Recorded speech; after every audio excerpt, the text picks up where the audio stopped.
करने का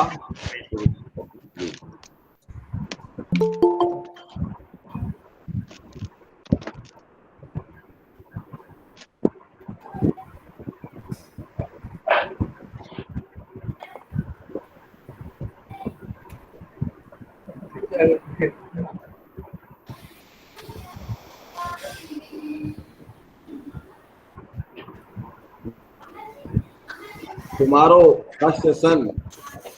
Eminent speaker Dr. Ajay Kumar Jha, Senior Manager, Spa Idol Project, Balatur, East Sikkim. His topic Floristic Diversity of Kangen Valley National Park of Bastar, Chhattisgarh.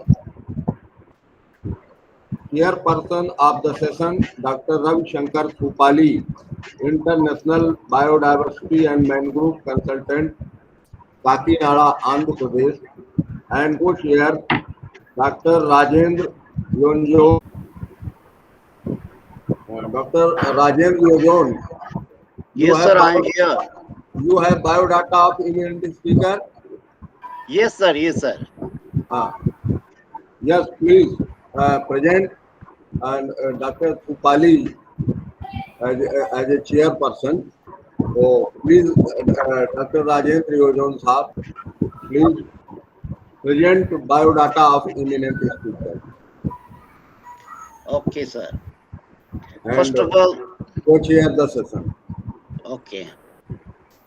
First of all, thank you to my all senior research scholars, professors of different college, university, officers of different research institutions, officers of different forest institutions, wildlife sanctuaries, national park, and other who are present in this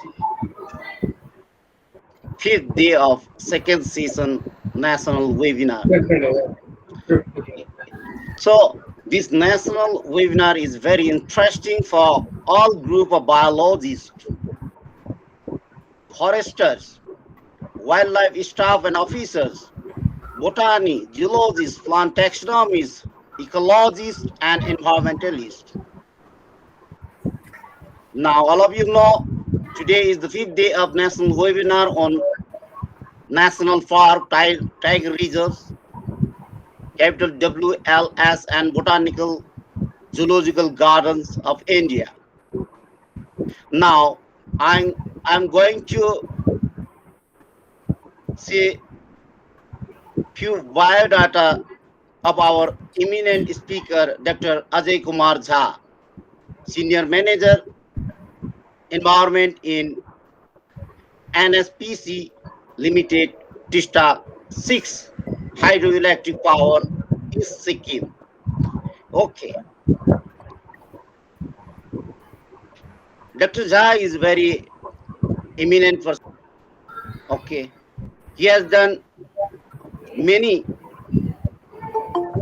floristic or plant related projects, just like he has engaged in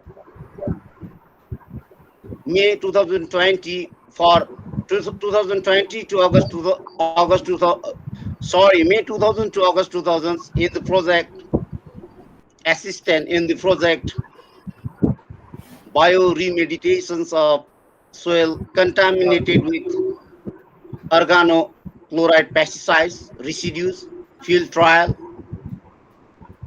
and further 2000 to 2001 work as a research scholar in World Health Organization project, and furthermore 2001 to 2004 he has served as a senior research fellow in Botanical Survey of India, Central Circle, Allahabad, on the research project titled Assessment of Floristic Diversity Protected Areas of India's Phase 1, the Biosphere Reserve and National Park. Furthermore, 2008 to 2015, he worked in environment officers, assistant manager, and deputy manager environment in NSPC office at Firabad and looked other two different allied projects. And 2015 to 2019, he worked as a deputy star 6 in Sikkim state. And 2004 to till date, at present, he worked as a senior manager environment Tista second hydroelectric power project in Sikkim. In academic curriculum, Dr. Ajay Kumar Jha done diploma in software engineering from IIST Computer Center. And further, he has successfully done CSIR UGC NET. And he has completed his MSc first division specialization is microbiology and additional information just like postgraduate diploma in ecology and environment from Indian Institute of Ecology and Environment, New Delhi. And he has done PhD in botany from Jaiwaji University, Gwalior in the year 2006. And the title of his PhD thesis is Floristic Diversity within bracket Angiosperm of Kangar Valley National Park, Bistar district, Chhattisgarh. And I found Dr. Ajay Kumar Jha as a best administrator. Okay, now I'm going to say, please, Dr. Ajay Kumar sir, deliver your lecture or start to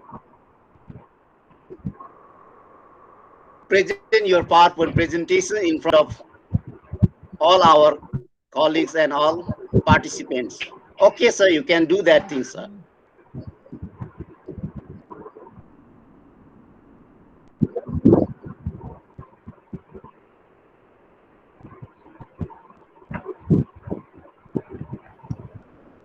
Please, sir, and Dr. Ajay Jha, sir, please unmute you. Sir, okay. Thank you, Dr. Okay. Dr. Ansari, Dr. Mishra, Dr. S.K. Chaturvedi sir, for giving me an opportunity to present my work, which I had done during the tenure 2001 to 2004 while working in the Botanical Survey of India Central Circle, Allahabad. After that, I joined NHPC in 2004, and presently I am not in direct contact with research work. Basically, I will be presenting my work which I had done during my PhD submission. So I share my screen.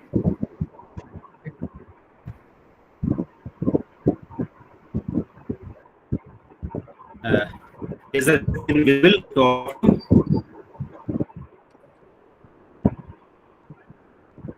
Is the screen visible? No. Hello. No. Is the screen visible? Yeah. No, not yet. Your PowerPoint presentation is not visible, sir. Okay. Just a minute.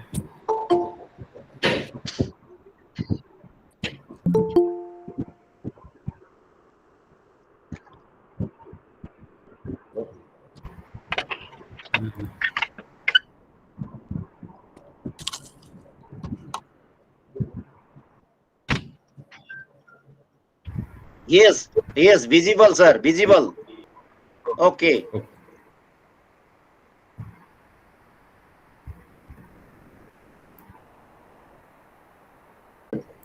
Slide कैसे change होगी इसमें? That It is often in slideshow. Slide show, home, insert, design, transition, animation. After that, slide flow. अच्छा, just minute, ये option कहाँ से आएगा? Sir ये सबसे ऊपर आपकी स्क्रीन में ही सबसे ऊपर है, Slide first, second, third, fourth, fifth, six, seventh option sir, top row में seventh option. Okay, just slide show.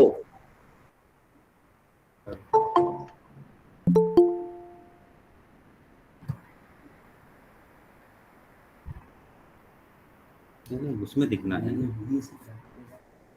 Okay okay, is it visible? Second slide. Yes, yes. What is floristic diversity? It is Yes. visible, Yeah. distinctly visible. As that floristic diversity refers to the ability or diversity of plants in a region, country, or the entire globe. It is broadly categorized into species diversity, genetic diversity, and ecosystem diversity. Now, the species diversity, as you well known, is defined as a group of interbreeding or potentially interbreeding natural populations that are reproductively isolated from other such groups. We can say that it refers to the variety of species within a region, which may be an area of botanical significance, a district, state, or country. Now, we come to the threats to floristic diversity. There are both natural and man-made causes which have posed a serious threat to the floristic diversity. The natural causes include the fluctuations in the abiotic parameters of the environment, such as earthquake, landslides, cyclones, drought, floods, volcanic eruptions, meteors, etc., and biotic parameters such as natural competition between species, barrier species, natural regeneration, diseases, and spread of alien species. On the other hand, the man-made causes are population explosion, urbanization, industrialization, expansion of agriculture, environmental pollution, and developmental activities including dams, highways, mining, etc. It was a present-day concern that the floristic diversity is highly threatened, mainly due to the degradation of habitats and ecosystems coupled with non-judicious or over-exploitation. It is noteworthy that habitat destructions, alterations, and fragmentations are the most serious threat faced by the floristic diversity and the main causes of present-day extinction. It is estimated that nearly 1/10 of the world's total floristic diversity is seriously threatened or is at the verge of the extinction. It has also been observed that when a plant species is lost, the existence of several other species became seriously threatened. Although the extinction of species and survival of species by selection caused by geological and evolutionary changes is a natural phenomenon and slow process, but this process has been accelerated in recent past by the human activities involving changes in the environment through population explosion, habitat destruction, and environmental pollution. The importance of floristic diversity, all you well known that the study of floristic diversity is of the prime importance and will not only help in the inventorization and monitoring of the plant resources of this earth, but also for recording potential plant genetic resources, economic plants, status of rare and endemic plants, in order to form trees, the plants of potential economic and medicinal value, and it will especially improve the socio-economic conditions of the rural people. Floristic study also serves as a pivotal for research in agriculture, horticulture, and forestry. In addition, it is also helpful for the collection of plants required for research in the fields of cytotaxonomy, Your slide is chemotaxonomy. not movable. Slide is not visible. Not movable. Slide not moving, sir. Okay. Only second slide is visible. Okay sir, इस तरीके से करना पड़ेगा मुझे लग रहा है. Sir, take the cursor, slide slow. Yes. Slide slow, sir. Slide This show slide of is home screen पे टॉप पे है. होम स्क्रीन के टॉप पे Home slide design, transition animation, then slide show. पर ये दिख रहा होगा.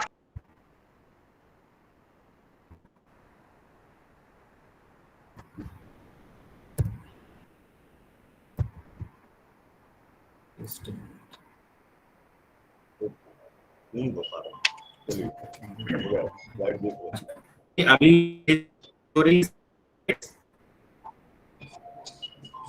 Sir, your fifth slide is visible. Fifth slide is visible, sir. Okay, then I will do another thing.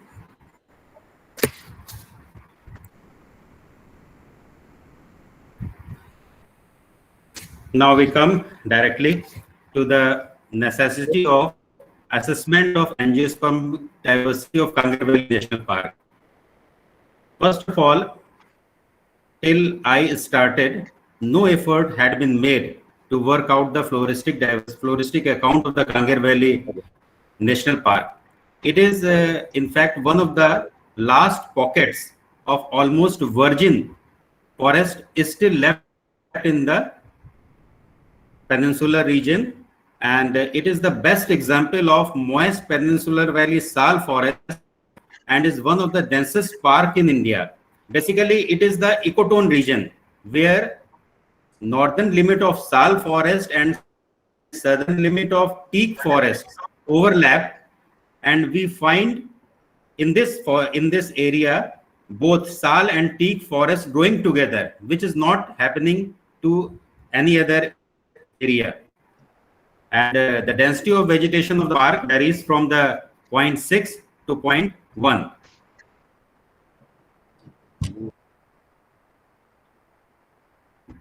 Now the objective which I choose to study this area is to work out the floristic diversity of Kangar Valley National Park, which helps in formulating the conservation strategies and measures for sustainable utilization of plant resources.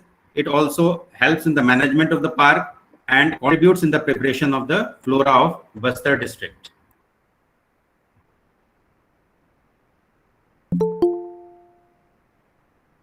Now we have the Kangar Valley National Park, a brief account.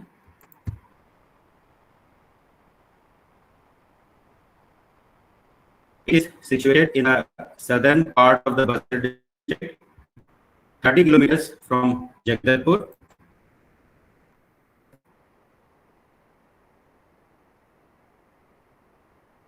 This is the map of Kangar Valley National Park.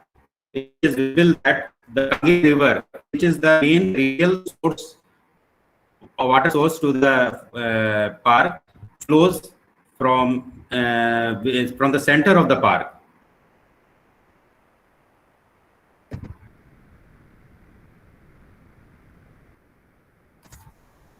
Now, some facts of the Kangar Valley National Park. The Kangar Valley National Park, established on 22nd July 1982. It is situated 25 kilometers southeast of Jagdalpur, which is the headquarters of Bastar district on Jagdalpur-Darbha road, and is one of the such floristically rich protected areas. The park derives its name from the Kangar River, which flows centrally from northwest to southeast direction. It covers an area of 200 square kilometer. The park is starting from Tirathgarh waterfall to the Kolab river, which is adjacent to the Odisha state boundary, is nearly 33.5 kilometer long, and the average width of the park is about 6 kilometers. The entire area of the park is divided into two ranges, Utamsar range and Koling range. and consists of 77 compartments in full and 13 partial compartments, thus total 90 compartments, and all are the reserve forest components. The Kotamsar Park forms the western half. There are several villages. There is and forest area, Holy Range, which is forming the eastern half of the park, has lesser number of villages on its boundary and is comparatively free from pressure. Therefore, in the central portion, zone of influence is about 10 kilometers, and on eastern boundary is 5 kilometers.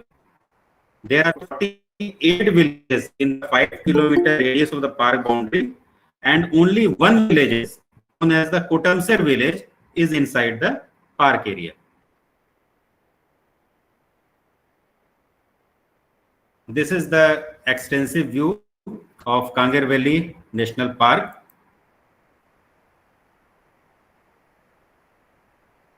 And another view.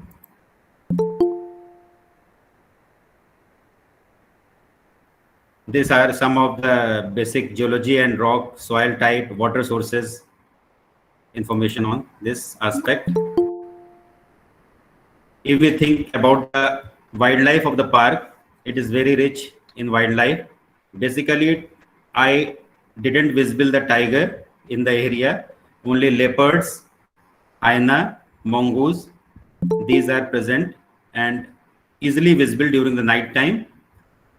In the Koling range, which is adjacent to the Odisha, crocodiles are present in large number in the lake called Bhaisa Darha.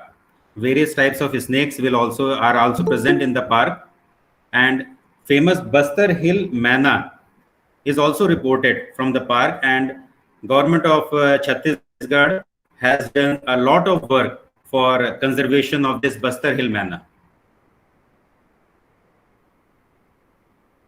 This is the picture of Bastar Hill manna.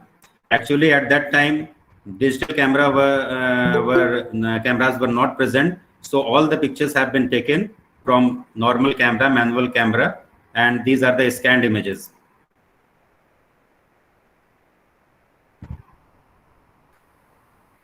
Three types of forests are present in the Kangar Valley National Park: moist peninsular valley sal forest, southern moist deciduous forest, and slightly moist teak forest.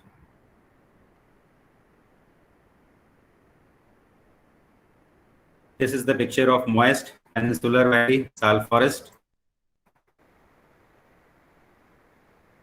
Another picture, moist peninsular valley sal forest.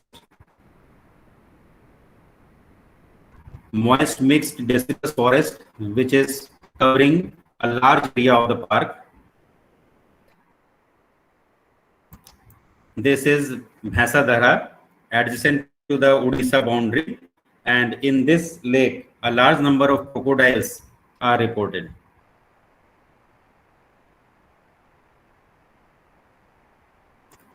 This is riparian forest.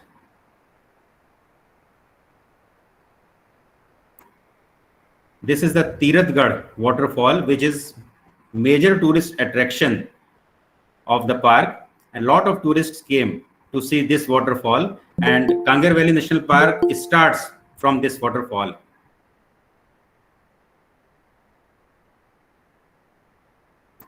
Several caves are also present in the park, such as the Kotamsar cave, which is about 350 long and 25 meter down from the surface of the park. And in this Kotamsar cave, some blind fishes are reported, which is found only in this cave. And several stalactite and stalagmite structures are present in this cave. Another cave, which is Dandak cave, is also a very famous cave in this park.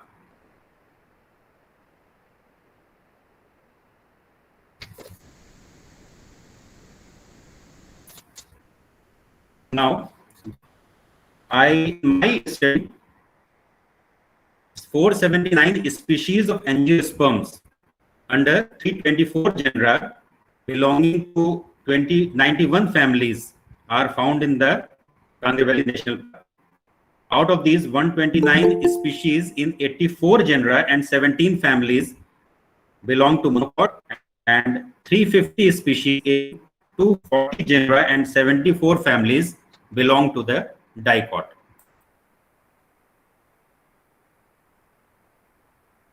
Some glimpses of the plants which I collected from the park. This is Helictis isora, Polostema annulare,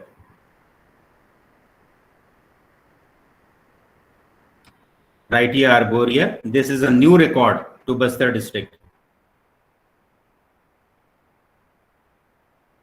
Desmodium heterocarpon,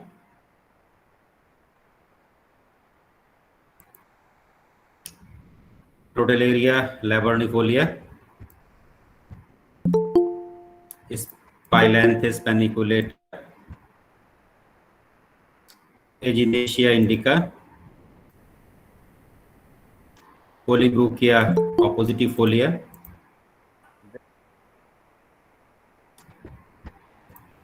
Salix tetrasperma. It was present in the near to the river areas. Kali musli, Curculio orgioides, was also present in abundance in the park. Curcuma ambra, a kind of haldi, is abundant along the roadsides in the entire park area. Globa marantina, Peristylus. This is Gloriosa superba. And these are some of the some of the articles made by the Dhurva tribals, the indigenous tribal in that area. They made these from the forest produce.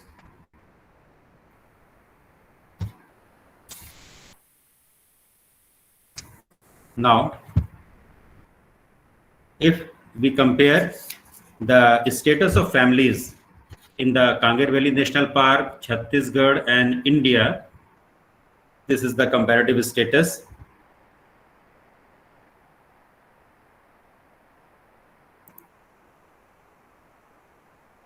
This is the comparative status of genera in the India, Chhattisgarh, and Kangar Valley National Park.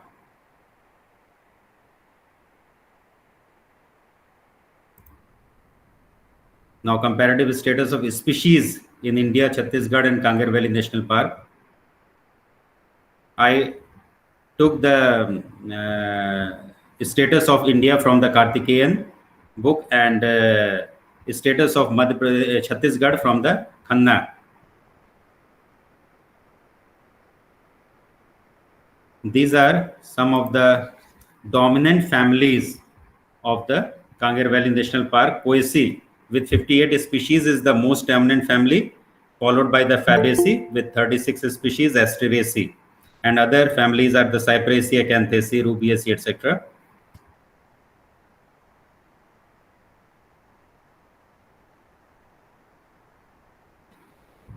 Comparative status of dominant families in India, Chhattisgarh, and Kangar Valley National Park.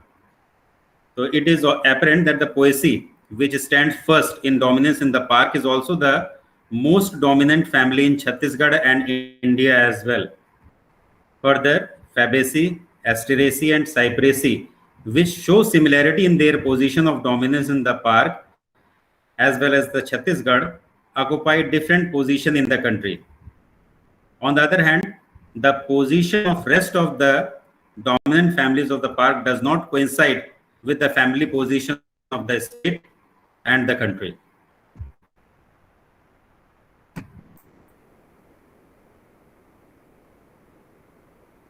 Now, further, the dominant families, these are the comparative status of dominant families in India, Chhattisgarh, and Kangar Valley. Now, this is the distribution of families in 11 species in 11 dominant families and rest of the families. So it is noteworthy that the dominant families of the park as given in comprised of 252 species, that is 52% of the total species included in the work, while the remaining 80 families with a total of 227 species constitute only 47%.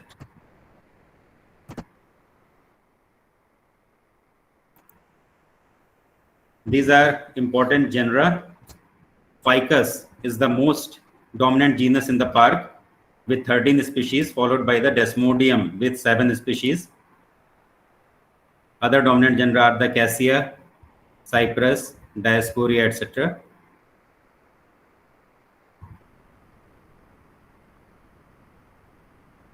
Now, the comparative status of dominant genera in India, Chhattisgarh and Kangar Valley National Park, is presented in this slide.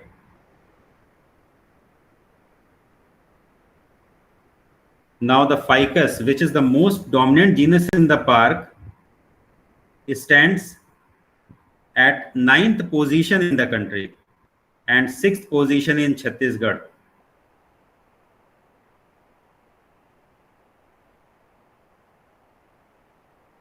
It is interesting that 11 monotypic genera also present in the Kangar Valley National Park. These are the Bloomiopsis, Sisulia, Polybruchia, Gloriosa, Haldina, Hydrilla, Oroxylum, Pungamia, Schleichera, Tamarindus, and Thysonolina.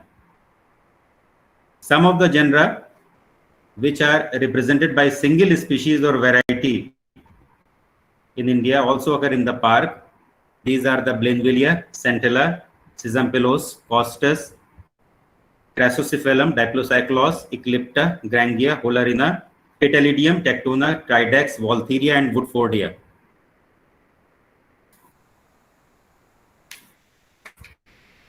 Taxa recorded from the Kangar Valley National Park have not been earlier reported from the area under Chhattisgarh state. Likewise, 37 taxa recorded from the park have not been reported from the erstwhile Bastar district. Hence, these are the new reports.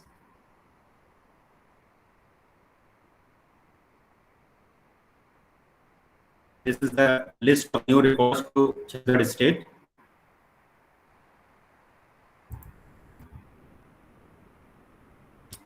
New records to Chhattisgarh state. These are the new records to erstwhile district before fragmentation, Dantewada and Kanker.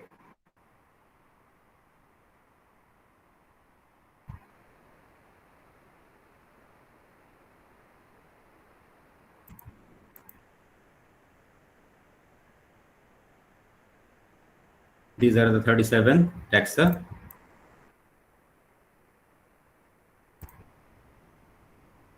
Rare plants,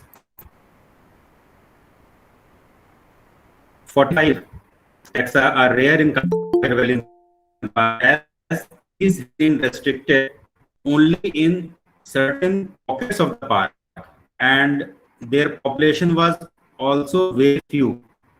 Out of the 45 rare taxa in the park, Rauwolfia serpentina has been categorized as critically endangered in Chhattisgarh as per the IUCN Red List category, while Costus speciosus, Gloriosa superba, Oroxylum indicum, and Strychnos nux vomica as vulnerable in the state, as per the Book of Ved et al.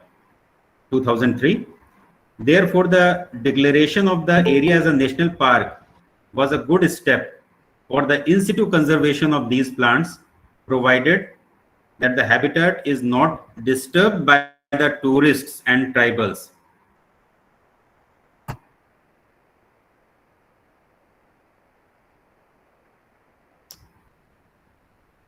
Weeds are also found as everywhere. So these are also found in the Kangar Valley National Park. Some weeds that are commonly met in the wasteland, roadsides, fallow and cultivated fields are Echeiranthus, Ageratum, Amaranthus, etc. The weed problem is also very prominent in Kangar Valley National Park also.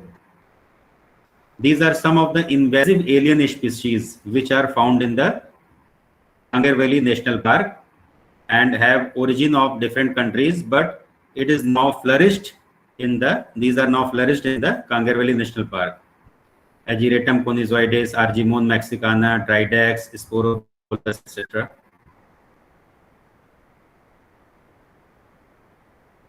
A lot of aquatic vegetation is also present in the park, and we can divide it into free-floating hydrophytes, suspended submerged hydrophytes, anchored submerged hydrophytes, emergent hydrophytes, and wetland hydrophytes.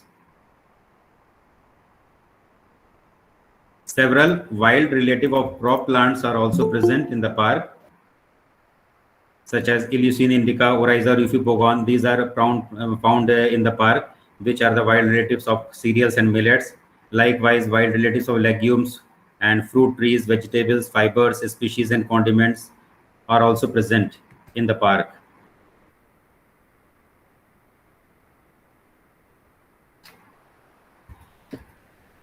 Economic plants. A large number of economic plants are also present in the park. Edible plants 75 species, timber, wood and agricultural implements yielding plants 25 species.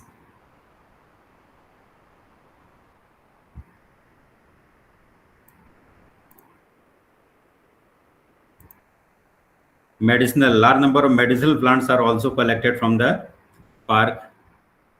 These are the summarized presentation of these medicinal plants.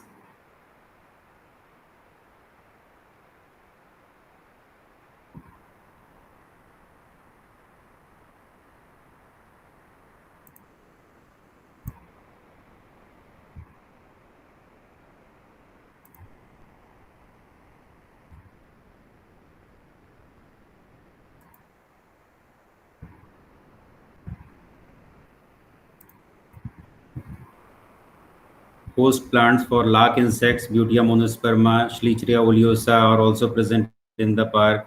Mosquito killer Hyptisua valens is also very significant in the park.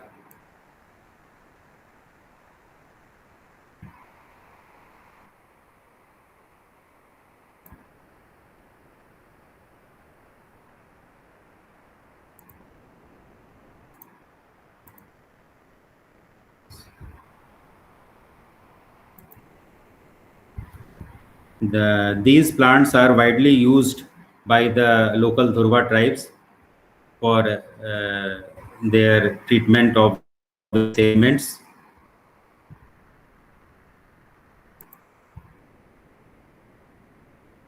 A number of plants of economic importance grow wild in the park, which serves as the germ plants, such as the Amorphopolis bulbifer, Carica papaya, Chlorophytum arundinaceum, Colocasia esculenta. These germ plants are also present in the park.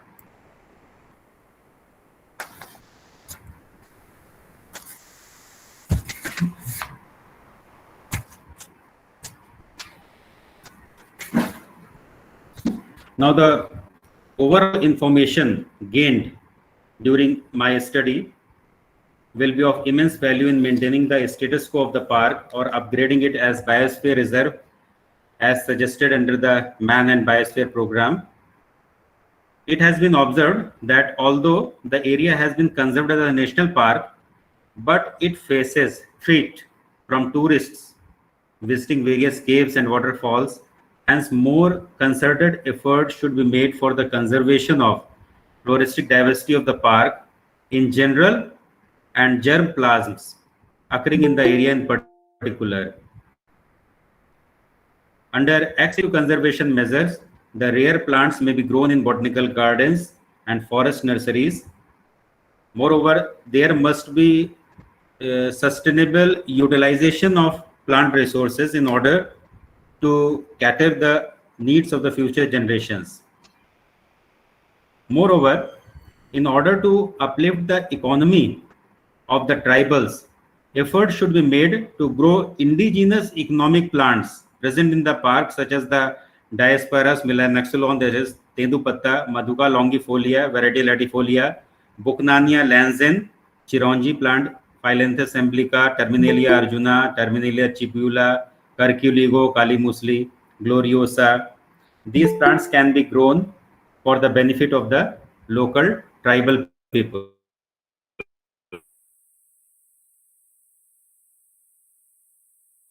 And the overall information now local tribal populations. Okay. These are some of the glimpse of the specimens collected from the Kangar Valley National Park. These specimens are preserved in the herbarium of the Botanical Survey of India, Central Circle, Allahabad.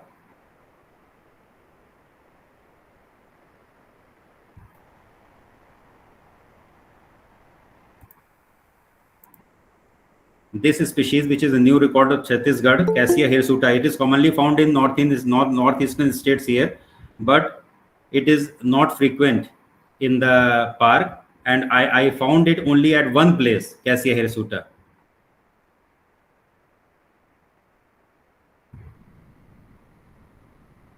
Syzygium nervosum, Noxia sumatrensis.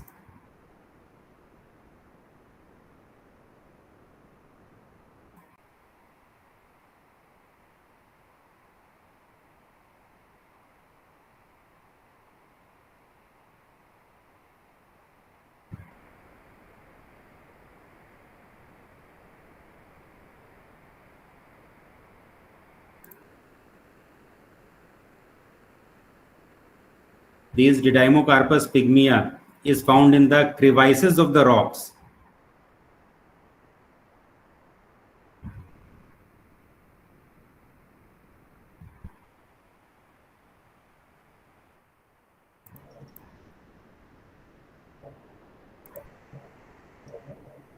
Cypress species are also very abundant in various wetland areas of the park.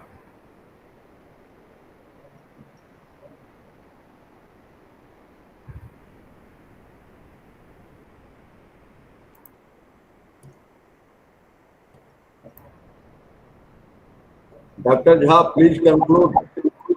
Okay. Now, thank you. Thank you, Dr. Jha, for a nice talk. Now, Dr. Ravi Shankar Excuse me, sir. Supali, Chairperson, Dr. Ravi Shankar Supali. Sir, excuse me, sir. Yes, sir.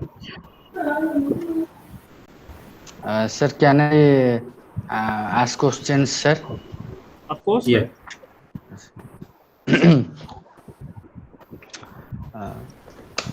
Sir, namaskar, sir. Namaskar.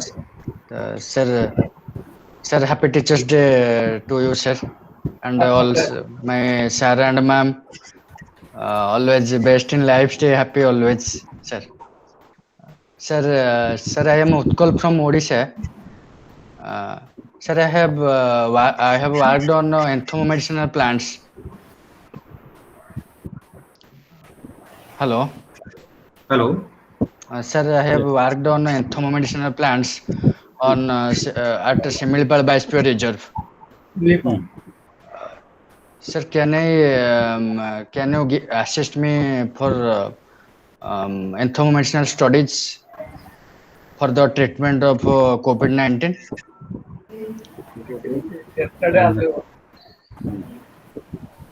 This question is from whom? Sir, Utkal from Odisha. Sir, lecturer in botany. नहीं अभी तो मेरा संपर्क तो खत्म हो गया है। रिसर्च वर्क में मैं नहीं हूँ। मैं basically hydro electric generating company में पोस्टेड हूँ और बेसिकली IAMD वगैरह कराना और बाकी क्लियरेंसेस वगैरह कराना, ये सब मेरा वर्क है। तो रिसर्च से मैं अभी कट गया हूँ, मतलब बेसिकली। हालांकि Sikkim area is very rich in biodiversity, specially ferns and bryophytes, but I cannot help you in any manner in this regard. Sir, I saw your presentation on medicinal plants and other, so that's why I asked you, sir. I collected these species from the area. but presently I am not working on these aspects. Okay. Okay. Thank you, sir. Thank you, sir. Dr. Rajendra John. Yes, sir. Anil, sir. Sir, I am very happy to see him also. Yeah. Very nice presentation. He has shown so many photos and are very documented. So the area is very difficult to visit. Yeah. जी, And after so many years, he is in touch with the subject is praiseworthy. I praise and appreciate him that after leaving the subject, he has presented so nicely. I think you should do some botanical work in Sikkim also. You can do some. yeah. Yeah, when I was in Sikkim for 4 years. Okay, Uh, okay, sir. I started from Allahabad only. Uh, Okay, sir. 230. So I think the area is very dense and the number of tree recorded also less. So it was only for this mostly the people visited for the tribal population to study the ethno-botanical aspect. Now you have taken the botanical aspect. Now flora by Dr. Khanna is there. Flora is Yeah. there. Now we are going to publish the state flora, but I think individually you deserve commendation and to retain your interest in the subject. That is what. So, and very nice presentation, very good, very informative. Okay.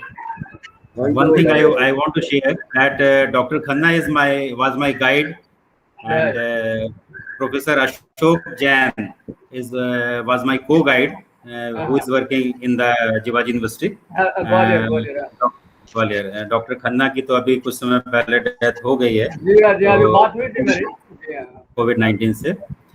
और एक चीज मैं और share करना चाहता हूं कि अभी बहुत स्कोप है कांगर वैली में, क्योंकि जो facility botanical survey of India research scholars को देता था उसमें कंप्लीट सर्वे करना थोड़ा सा मुश्किल था। मैंने मोटरसाइकिल पर ये सारा एरिया कवर किया है। मेरे एक परिचित थे जगदलपुर में, उनकी बाइक लेकर के मैं जाता था और बाइक से सारा एरिया सर्वे करता था, क्योंकि 200 स्क्वायर किलोमीटर का एरिया सर्वे करना आसान टास्क नहीं है तो बाइक से। लेकिन तब भी कुछ पॉकेट्स हैं जो कि रह गए हैं, और पार्क के अंदर जाने पर और भी न्यू स्पीशीज भी मिल सकती है, ऐसा मेरा मानना है। अगर अच्छे से इसका सर्वे किया जाए तो बहुत scope. Dr. Rajendra John. Yes, sir, I am here. Please present your views. Okay. So, first of all, thank you very much, sir, Dr. Ajay Kumar Jha, okay, for your interesting, useful, and very informative lecture on floristic diversity of Kangra Valley National Park of Bastar, Chhattisgarh. Okay. Finally, let me thanks to the organizer and associated for webinar second session. Now it is a really very broad topics. Okay, it is very broad topics from where all group of biologists, that is botanists, zoologists, foresters, agriculturists, horticulturists, ecologists, environmentalists, biotechnologists, and microbiologists, all these special persons gain very much useful knowledge from this topic. Okay, here I have found that Dr. Ajay Kumar Jha was a botanist, or is a botanist, and he has done MSc specialization in microbiology. Nevertheless, he has completed his doctorate degree in plant taxonomy or floristic work. It is very interesting. Okay, all right. So in this PowerPoint presentations of Dr. Ajay Kumar Jha, I have found some interesting thing. Here he has mentioned that Poaceae, that is Gramini family, is dominant family. Okay, and here he has mentioned his presentation that floristic diversity within bracket angiosperm. In that case, only dicotyledonous and monocotyledonous plants are considered here for PowerPoint presentations. That is fine. Okay. And another thing that dominant genera is ficus.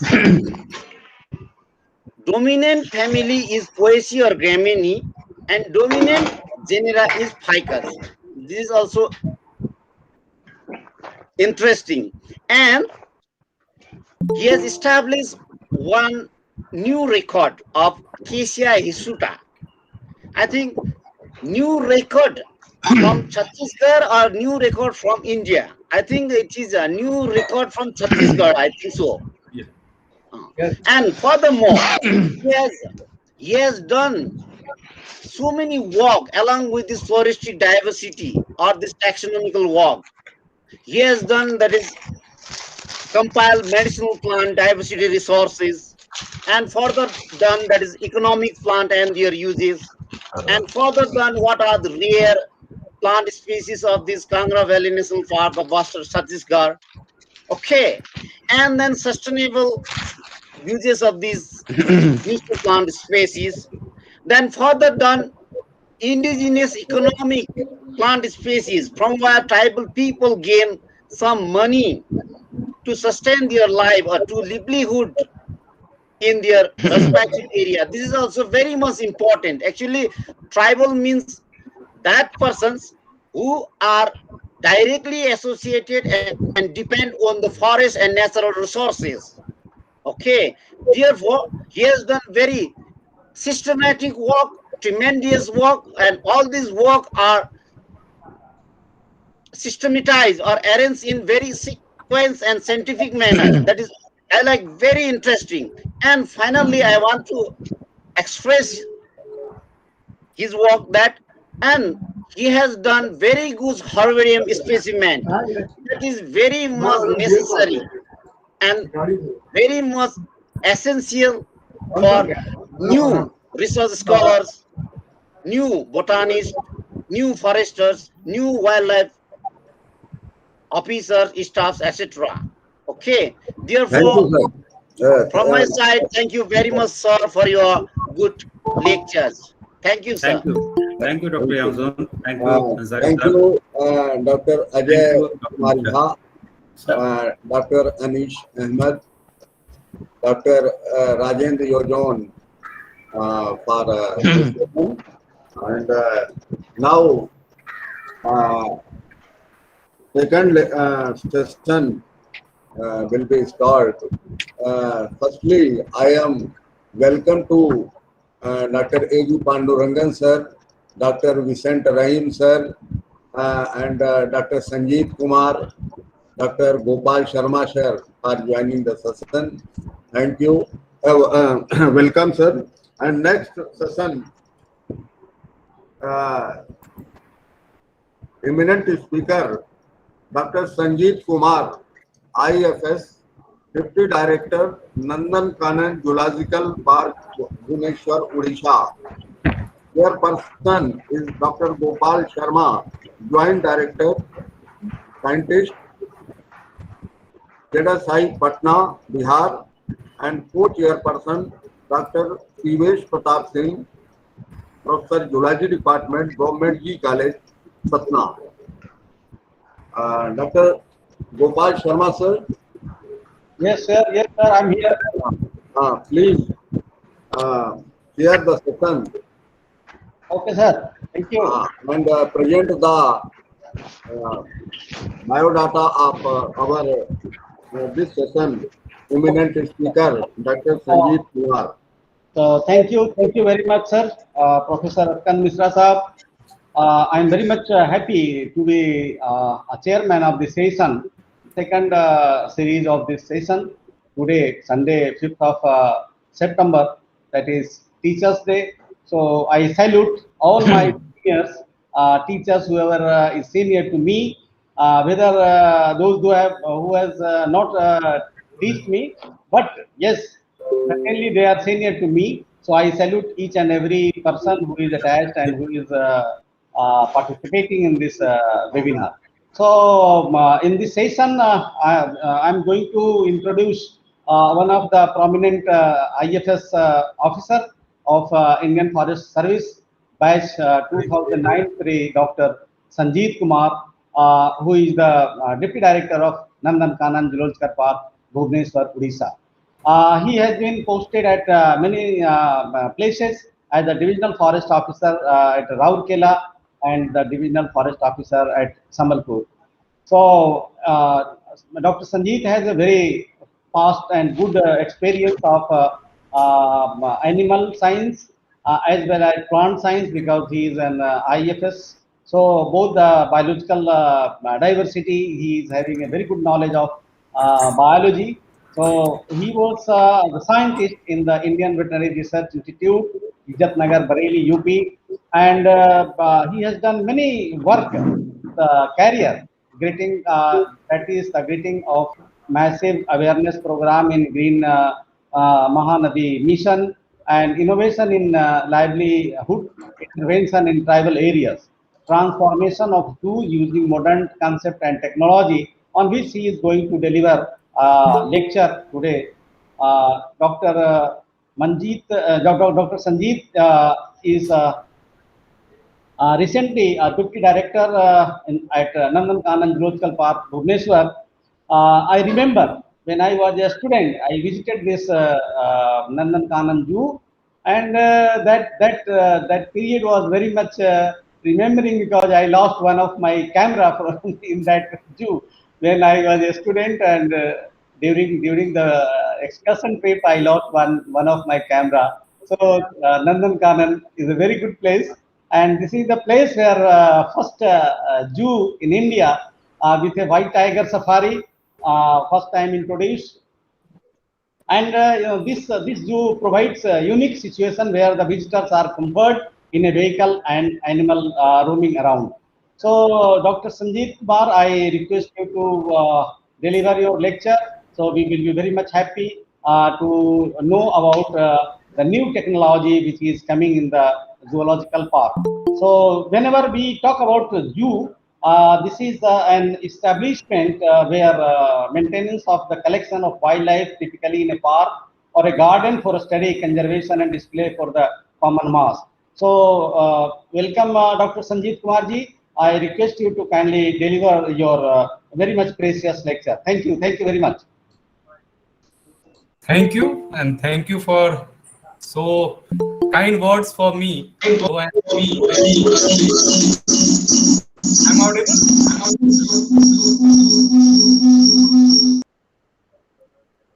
I'm audible. Yes, sir, audible. Yes, sir, Okay. audible.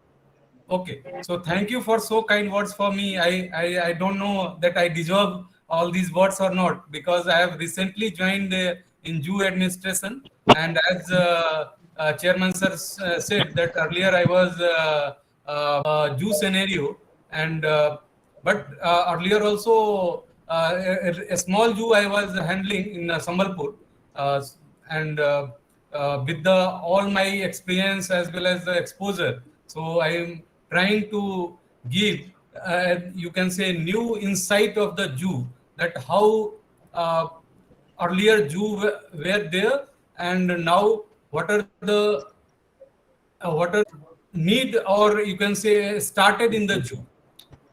So is the my PPT are visible? Yes, yes, sir. Very well. Oh, okay. Thank you. So, without wasting any much more time in introduction and other things, so we'll start directly to the topic. So, after joining the Jew, suddenly some message came from the organizer that, sir, you are joined in Jew, so and please present something. So then I thought that what to present.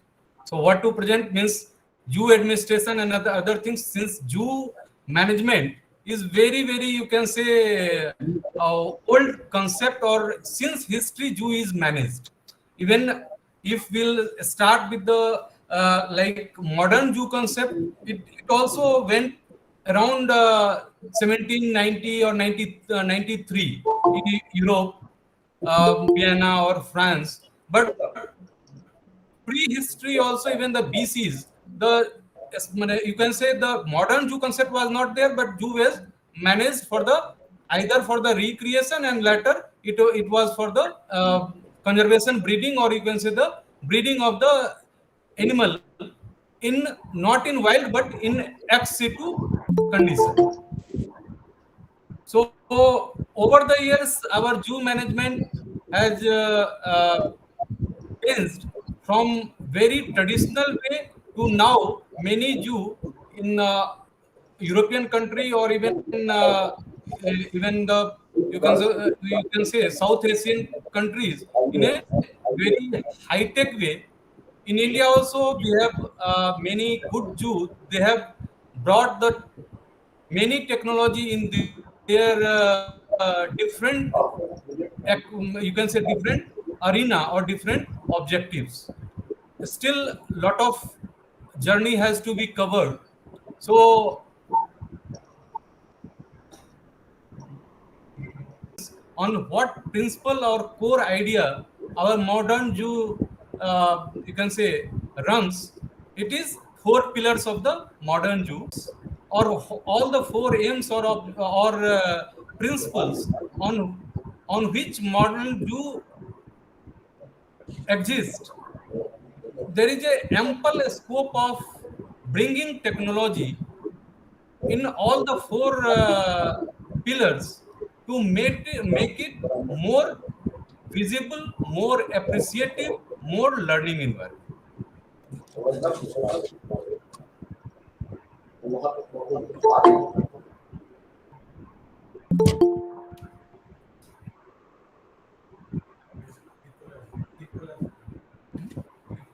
Sir, your slide is not moving. Okay, now it is moved.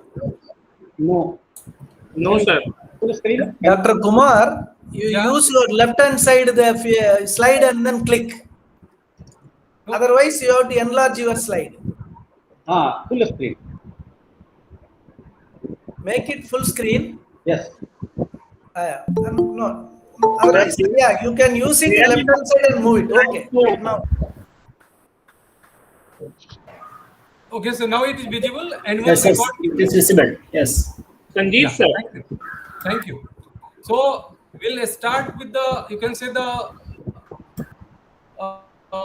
not one by one pillars, but because all these four pillars are some way it is interlinked. So like research and education, or research and conservation breeding, these are very, or even education and recreation, all are linked. So we will not discuss that pillar by pillar, but as a whole, but keeping in view the particular pillar in a focus. Like the first will start with the, you can say conservation breeding or conservation of the animal.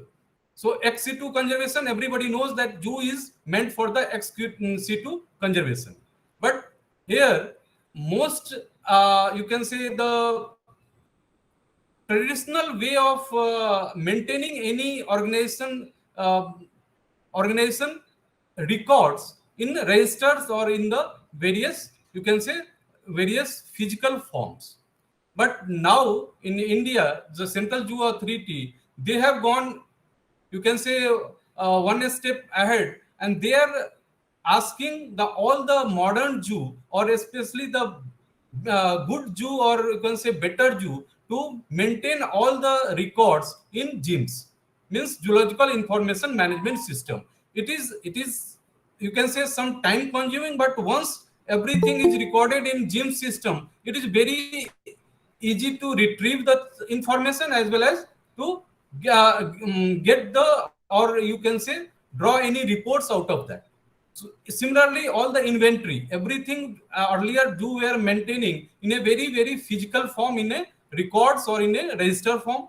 So inventory submission also, it is now almost mandatory that we have to submit all the previous records, newborn as well as the any dead or exchange. So whatever the inventory we have, so we are maintain it in a MIS system. So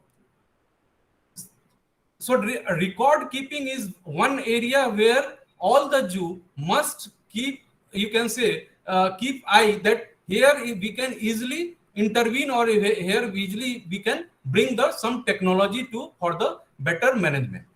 Like in Nandankanan, we have started online daily report system. Very, you can say, every time it is not the new things for any Jew that they did report. But what we have done, are doing now from the entry level, uploaded by him, it is checked by the range officer or section in charge. Then whatever the observation of the animals, or what the treatment required or done by the veterinarians, so that they are including in the daily report. And you can say by 5:30 or by 5 o'clock, the top managers like deputy director or director, they are able to see the things, and they are giving the command or comment on it. Maybe in future that side by side means concurrent reporting will be possible. So they also part of the, you can say, conservation pillar. So the first pillar, conservation breeding or conservation of ex situ conservation. So health is a very, you can say, prime aspect for any zoo managers. Now traditionally we are daily going, or veterinarians or whatever the animal keeper is telling to the veterinarians, so that they are based on the their you can say their words, or based on the some observations animals. But now there is a possibility that we can put some thermal you can say infrared cameras, or based on some sensors which can capture the temperature, or capture the any big change in the animal physiology, so that it can be, you can say, signal, either signal the zoo veterinarians, or it will be retrieved, and then based on that report, or based on that observation, they are able to treat the animals. Similarly, what we are doing in gyms, zoological information management system, for the management, for the veterinary aspect, or what are their medical history and other things, that slowly we are in Nandankanan we have started, many zoo have started. So medical gyms, stud book, all the you can say pedigree, and what means all the ancestors and matings, all everything is recorded in proper gym system. Then use of latest computer assisted surgical and therapeutic equipments. Now unfortunately still our Jews you can say treatment is in a very basic way. But there is a in foreign countries, if you will Google it, or you will see the YouTubes, their surgical or therapeutic approach is entirely different what currently we are doing. So here there is a lot of scope for diagnostic equipments as well as the surgical or therapeutic equipments using the latest technology. Similarly, in the reproduction, because conservative breeding is one of the key for the zoo principles or the zoo objectives, and many species like pangolin or vulture, or even large some carnivores, or many species we are not getting required progeny. So in assisted reproduction, either in terms of AI, or even we can go for the some hormonal assay, that GnRH or FSH, LH, how it is you can say varying in the particular animal. So there is a scope for doing all these hormonal assay in the zoo scenario in near future. Similarly, biobankings like vultures and all those species which are almost in, it is a near to the extinct, or it is a very, very threatened species. So we can take the gonads, implant it into the, you can say, like poultry or nearby close relatives, and then we can get the camera and then produce the pure line. So there is a, again, biobanking for the zoo animals for the future, you can say, the conservation of the gene pool as well as producing the new lines. There is a lot of scopes. Then another area where technology we can use is for the determination of sex and age, because most of the zoo, they are getting animals from the, you can say, from the wild or rescued or seized animals. So in many species it is very, very difficult to know the sex as well as age of the animal. Apart from the length, weight, we are not able to calculate much things. But if we use the smart high-tech tools, either in tools now for the human as well as the large animals, there are a lot of tools are available to determine the age as well as the sex. So here our zoo can go for the, you can say, technological intervention in determining age as well as the sex. Similarly, DNA-based diagnostics as well as the forensic examination whenever it is required. So here also technology have the, you can say, required. Now coming to the enclosures. So record keeping, then healthcare, then third aspect of the overall management of the zoo for the breeding or ex situ conservation part is the enclosures. So earlier enclosures were very, very traditional way. It is like very cage system. Over the years in the modern zoo, we have back kraals, all the spaces to make the animal almost, you can say, the simulate their natural environment. So in terms of animal welfare, we have gone little ahead, but there is a lot of scope in a smart animal enclosures, like for the primates and other things, or even the carnivores, large animal, or even the birds, that cognitive enrichment of the animal. So now if we'll put, so like here you can see the one gorilla or chimpanzee or primates, how he is solving the puzzles. So this is not from the our Indian zoo slide. This is from the foreign. But here there is a scope that we can make the animal smart and intelligent. So we have gone for the other, like feeding, olfactory enrichment of the animals, and in animal enclosure also lot of you can say natural things. But in modern zoo, there is a ample scope to have the cognitive enrichment of for the zoo animals to make them more smarter, as well as the from the visitors of point of view, they can also get the more, you can say, exciting or recreational value if they will see these type of animals and this type of enrichment. I'm not telling that the natural environment should be gone, but we can include a part of it, or in a, this cognitive enrichment in overall ambit of the natural environment. So there is now technology like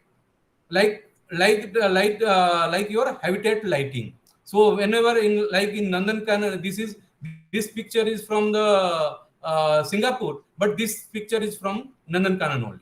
So in our nocturnal houses, we are making the habitat lighting, means the animal will feel, and you can say, in whatever the animals, nocturnal animals we are keeping in the nocturnal house, they all require different lighting. So if we are able to you can say like customize the lighting based on their habitat, that will be giving the not only the wow effect to the visitors, but it will enhance the animal welfare. So here in habitat lighting, there is a lot of scope for the bringing technology to the zoo. Similarly, this you are seeing the hygrotherms, means now temperature and moisture, you can say regulation, it is based on the some sensors. So based on the temperature and humidity of the outside, if sensor will catch, and whenever it is required, automatic fogger will turn on, so that especially in the reptiles or any exotic animals which required very or which are very sensitive to the temperature or humidity. So here in animal enclosure there is a scope for you can say bringing the technology to regulate the temperature as well as humidity. So far we have little bit, you can say, gone for the in conservation aspect, either conservation breeding or conservation XA2 conservation. So conservation and then you can say research. Both are again linked. So earlier also conservation breeding happened in the different zoo, but while releasing in wild, because every conservation breeding has the, you can say, final aim that will produce the animal, conserve the animal, produce the young ones, and then rewild it. So in rewilding, zoo managers are very apprehensive that if I will lost the animal, or if I will not able to monitor the animal, then whole our conservation breeding program, it is seems that it get failed. It may failed or may not fail, but as a managers we are not able to track the animal what we have released in wild. So now biotelemetry for the species recovery, it is again one technology based intervention what many zoo have started, like Nandankanan we have a species recovery of the gharials. So again from the gharials, after breeding we are you can say microchipping the animal. Then you can see here the all the while really this is the procedure where the microchips are placed in, on the animals. Then it is released. Then radio tags. Then it is released. Then it is monitored in the where it is going, and we are able to, based on the last year data, we are able to track these animals, these radio tagged animals, where it went. So if we started with the Katak side, means Naraz barrage to Maghanteswari temple at Sambalpur. So it is whole stretch they have moved, and it is you can say here Tikarpara. So it is released from here, so upstream as well as downstream. So now we can say that these are the habitat used by the gharials. So there is a lot of scope for this biotelemetry of the animal for the post release monitoring. Similarly, microchipping of the animals, like in you can say in again one very delicate nocturnal animal, our pangolins. So pangolins breeding is it's a very challenge, and we are pioneer zoo in the pangolin breeding. So all the pangolin which are either either born in our zoo or can say brought from the as a rescued animal or seized animal, we are in a process of putting the chips so that we can get the all the data, and when again we if we'll release them wild, so we can get the like recapture method. So earlier it was like in birds, so it was based on the simple ring bands, but now there is a technology for the better technology for monitoring the to some extent or larger extent is the CCTV monitoring, because because in especially in night and or in carnivores, you can say enclosure, there are limitations of the human monitoring, as well as it is lot of manpower is required. But CCTV does, or CCTV is for the both for breeding biology as well as for the security regions. So if you put CCTV at right place at right time, what how visitors are coming, what any security threats, that also we can get the idea, and how animal are behaving, or if in case of you can say giving birth, or how they are taking care of the babies, everything we are monitoring through CCTV. Similarly, now like Chennai Zoo and a few more zoo, they are live streaming of the zoo animals on the in the website. So based on the, again they have put the camera at appropriate number as well as the appropriate place, and then they are able to show what the, you can say, off exhibit things, like how the animals are taking feed, or how they are you can say behaving on the off day, or how they are behaving during the even in the nights. So that is also one aspect where many Jew can march forward. So, and especially during the COVID period, this live streaming is gained much popularity, because physical Jew were physically closed. Similarly, the virtual tours. So now many Jew have started. So if visitors are not able to come due to COVID or some such type of epidemics, so everything now all the, you can say, major enclosures and other things visitors can see through the virtual tours. Another one aspect where the technology can go, or you can say we can bring very easily, is interpretation center. So any institution, zoo or any national park or any sanctuary or any big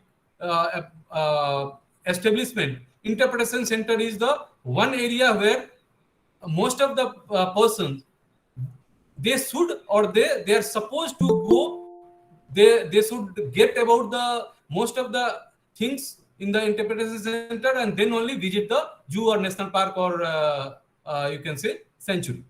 So here in interpretation center, if we are like sound and scent interpretation, so based on voice command or other you can say the so it is very easily, you can say, very smart interface between visitors and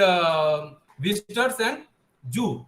Before going to the actual visit of the zoo, they will get lot of idea about the exhibits, about the you can say about the behavior, about the species, everything they will get. So interpretation center have the lot of scopes with the like smart interactive models, screens. So whatever the things visitor wants to do, wants to know, he can get the preliminary idea in the interpretation center. Similarly, but interpretation center always it is not visited by the visitors. So whenever there is no visitors, automatically if we put the sensors, now many you can say the many good halls, if you are not there, or if persons are not there, then they are either dimming the light, or they are even the switching off the lights to save the energy. So here again technological intervention, a smart lighting in the interpretation center, or those establishment in the zoo where visitors are going, but in a very irregular manner. Digital aquarium, again digital aquarium putting interpretation digital aquarium in interpretation center, this will not only enhance the you can say knowledge of the visitors, but it will be less invasive, or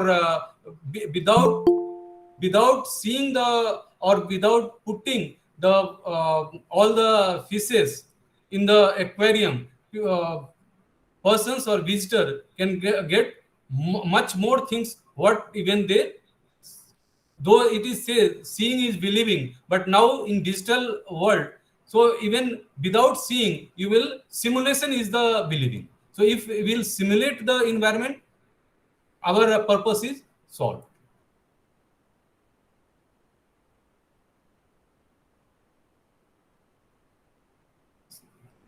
Similarly, now for the signages or for the, you can say, enclosures, trees, some all the entry tickets and other things.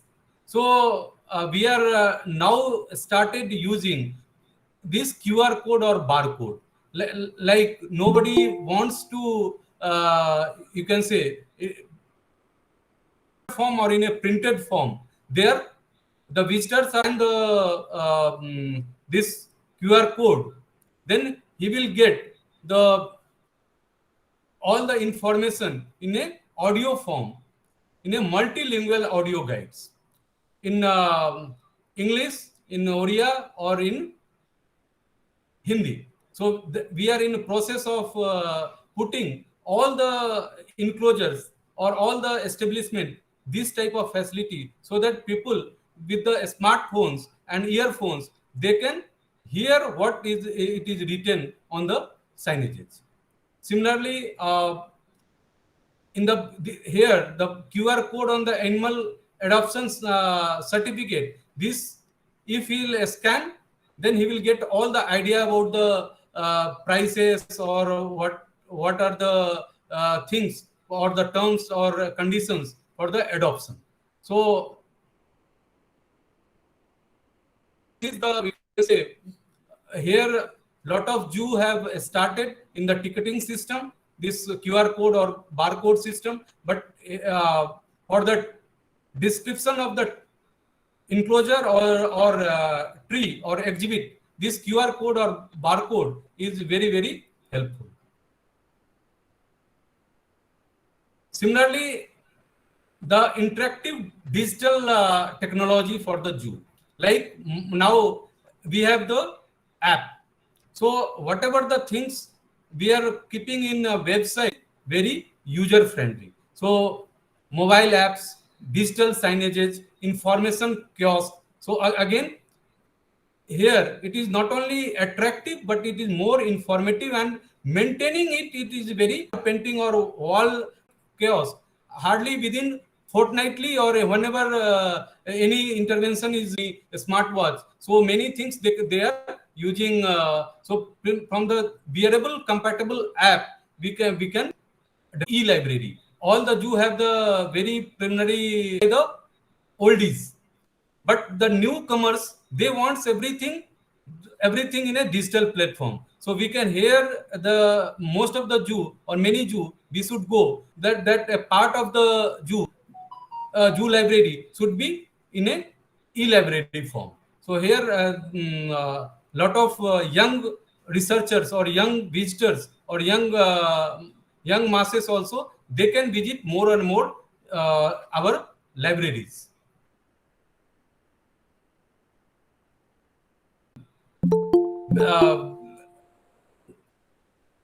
Twitter. So whatever the information you want to give, managers WhatsApp group. So whatever it is very, very dynamic things. Within 5 minutes, whatever the things I have to convey, or animal handler I have to convey to the top Jew managers, they can see. Similarly, all these Twitter, Jew can bring the technology is the visitors like interactive maps. So now every guides or without any you can say disturbing other visitors. Similarly, all the educational content, even the food and beverages, if the interactive map, so they can show the visitors where the restaurant lies or how far it is there, what are the things available, what are the menu cards and other things. So the educational content in navigation as well as the food and beverages, these technology can be very well used. Website, surely now most of the good zoo, modern zoo have the website. Nandankanan has a very good dynamic website where now the corona more edge over the offline competitions. E-ticketing, digital payment, virtual tour, animal adoption, e-certificates, whatever the earlier certificates are sent by the post. So post they are getting or not, it is costly also. So it is a loss situation. But with the e-certificates now it is a win-win situation for administration as also, and for the participants also.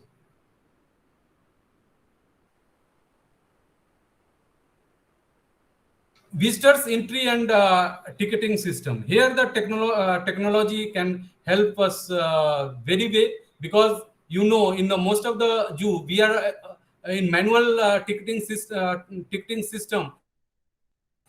There again lot of hours is required, and again data is even in few zoo like few zoo we are getting same ticket is given to the second, you can say the entry also. In Nandankanan we have the, like you are visiting metro or malls, so these type of facility we are keeping in the zoo, so that we are getting the, not only it will be enhance the visitors experience, but we are getting the correct data that the visitors have really entered, or no ticketless persons. Then whatever the online tickets, so if somebody is taking, then with the QR code, again without going to these you can say the gates, directly he can and go to zoo. Self-service tickets, that is in a pipeline. Zoo visits, then self-services tickets, so visitors can get without any hassle-free or whatever. The many zoo have started the zoo guide, but again zoo guides now visitors tech savvy, they want that I will myself navigate the things. So modern zoo have the layout maps, all the layout maps digitized, and all the major enclosures or major you can say stoppage have been GPS tagged. So a person can go navigate and get the best route or alternative route or distance from the one to another. Similarly, smart reminders for the zoo. Like if we sometimes visitors are forgetting, I have taken ticket, but the date they are forgetting, or what time. So the smart reminders, they will send the visitors all the pre-visit notifications. When you are that you have taken ticket, you have to visit the zoo on that day. So once you are in venue, so they will show that uh, all the timings, that when the safari starts or when the animal feeds, when it is closure time. So everything you will get the push notification. So this will be not only helping the visitors, but in some way it will help our zoo administration also, that people are knowing the things well in advance by the push notifications. And even if there is a paucity of time, then visitors can tailor their you can say that tours. So there are the push notifications. Again, virtual reality. So now many foreign zoo, or even Lucknow zoo and some zoo, they have started the VR facility to feed them. So this VR shows or VR facility, these are upcomings in the zoo. So this will enhance the recreational aspect of the, or recreational services of the zoo. Connected feeding. So this is one area where, because most of the visitors, they are very, very connected with the animals. That's why they are coming to visit the zoo. But they are not able to feed them.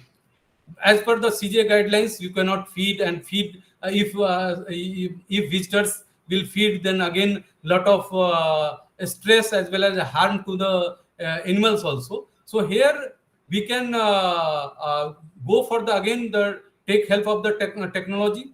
So in remote sense, any you can say the treat in the chimpanzee enclosure. So what they will do, if they will rotate it and get it sucked or get it the groundnut or any treat to take. So we can connect both the things through in a we can say in a with the technology mode. So visitor will push the button or touch the screen. Animal will automatically it will be drum will be rotated. Honey will come and all the bear or chimpanzee, they will take and visitors can see that okay, I have fed the animal. So these type of connected feeding, it is practiced in some way in modern zoo in European country or in American country. But here we can think in Indian scenario also without, you can say, compromising the CJD guidelines. Another aspect where we can go for the technology is feedback as well as the grievance redress. So now all the every zoo or every organization or wants that what are the any grievances to the visitor or customer, or what they are feeling about our establishment, any improvement is there or not. So these things either through in website or through zoo kiosk. If we are putting different kiosk, so visitors are very, it is time saving as well as visitors are very ready to give the satisfaction survey rather than giving them the physical forms or asking the interviews and then recording it for the feedbacks as well as the grievance. And grievance redressal, the like they visitors will lodge the grievance, then one token will be or one token will be generated online. He will get the notification on the his mobile, and he can see the status also that whether my grievance has been redressed or not. So again, this is good for the visitor's point of view as well as for the manager's point of view. Next means way forward robotics in the zoo, like for the waste disposal or the cleaning part, the sweeping part, we can engage some robotics. Just I was searching, googling. So these area slowly we are getting difficult in getting the in persons or persons who will do these type of jobs. Guides, animal handling, enclosure management. So these are the 4-5 aspects where robots can be very helpful for the zoo administrator. So in the tech world, and surely with the in future with all the CJD, state government, central government assistance and guidance, surely will make our zoo very tech savvy, very modern zoo on the line of the all the foreign zoo. So this is from my side. And if some query or some comments or something, then it will be I'm very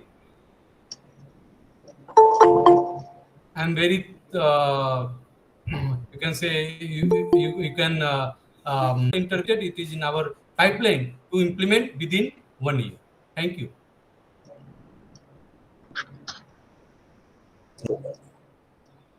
Chairperson Dr. Gopal Sharma. Yes, sir. Please conclude the session. Okay. So Thank you very much, Dr. Sanjeev ji.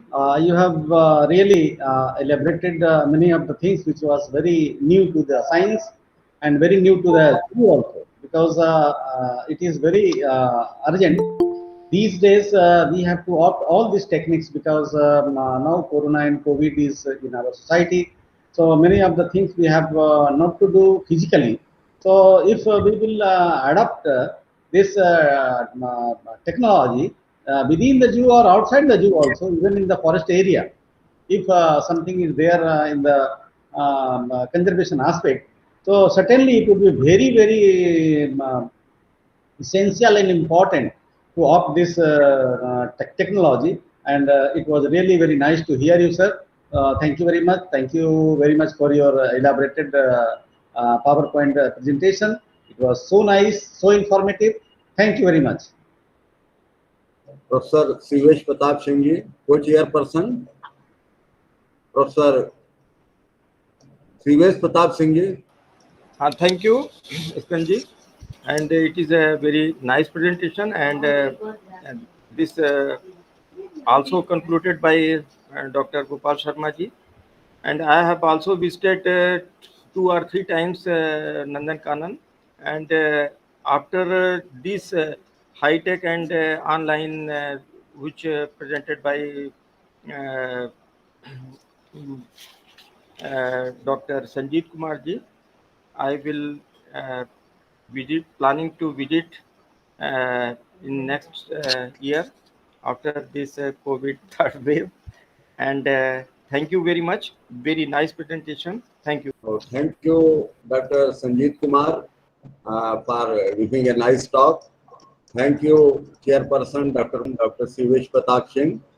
So now I am proceed in for next session.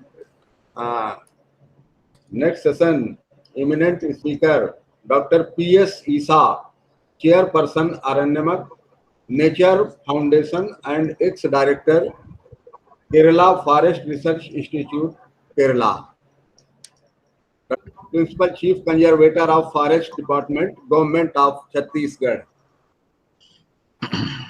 Sri Arun Pandey ji. Sri Arun Pandey ji, welcome, sir. Thank you, Professor sir. And co-chairperson, Mr. Sri Selvam, IFS, Deputy Conservator of Forest, Rajmundari, Andhra Pradesh. Yes, sir, I am here. Welcome, sir. So, thank you.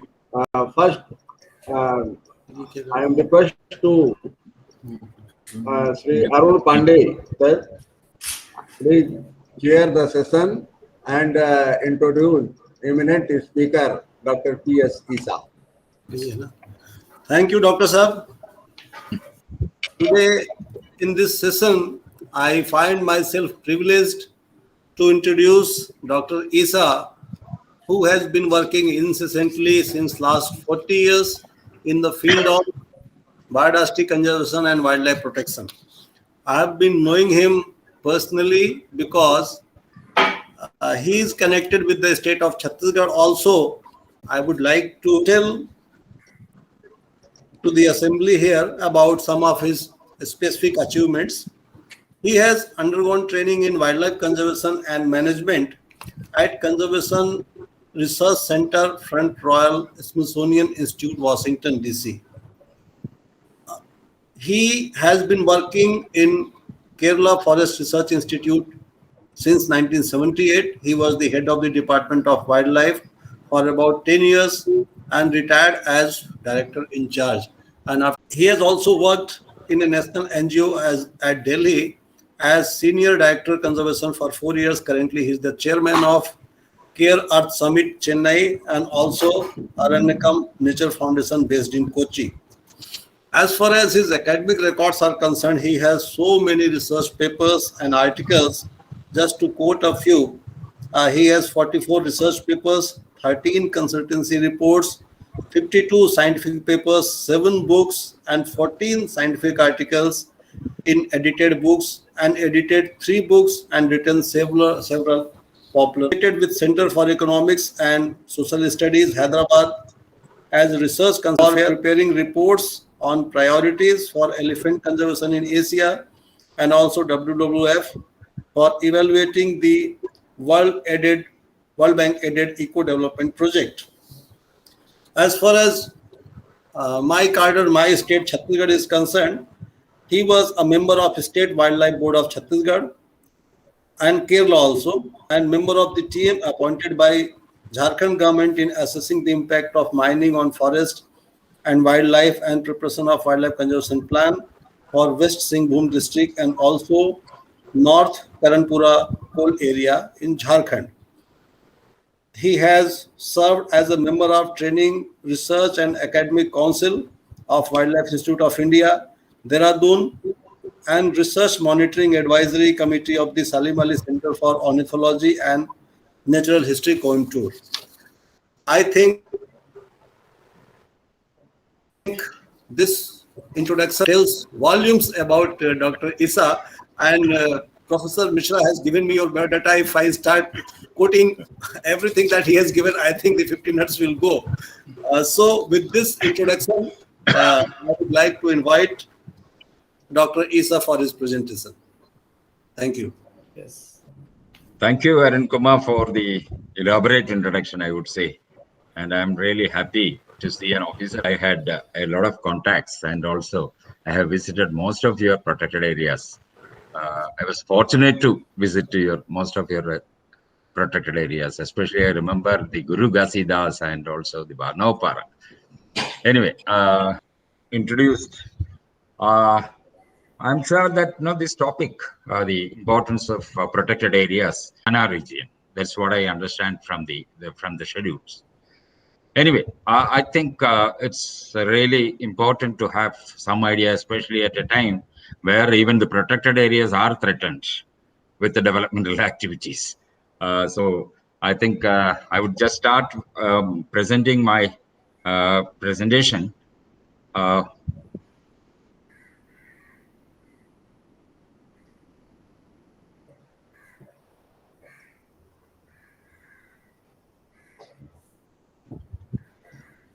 So, yes. Yeah, happy to see Pandra, and also, yeah, it's interesting anyway. The title which I had suggested was the same, the protected areas, conservation hotspots in a larger landscape, and especially in the context of Kerala. Just to remember whatever must have been Dr. Pabla, I would say that, why do you conserve? Why do you want to protect? That's a major question which has been asked. Especially this is something, which the wildlife managers are facing in the human-wildlife conflict situations. Why do you want to conserve all these? Why do you want to conserve the ecosystems? And why do you want to conserve the elephants, the menace? So several questions are being faced by the wildlife managers. So there had been some attempts to categorize the services provided by the ecosystems, basically into regulating services, supporting services, provisioning services, cultural services. And if you look at the whole thing, this is a product of ecological functions or processes contributing to the well-being of the human beings. So this is very, very crucial. Why do you want to conserve? Why conserve is a topic here. But for there had been some studies or some reports are available we looked into in detail.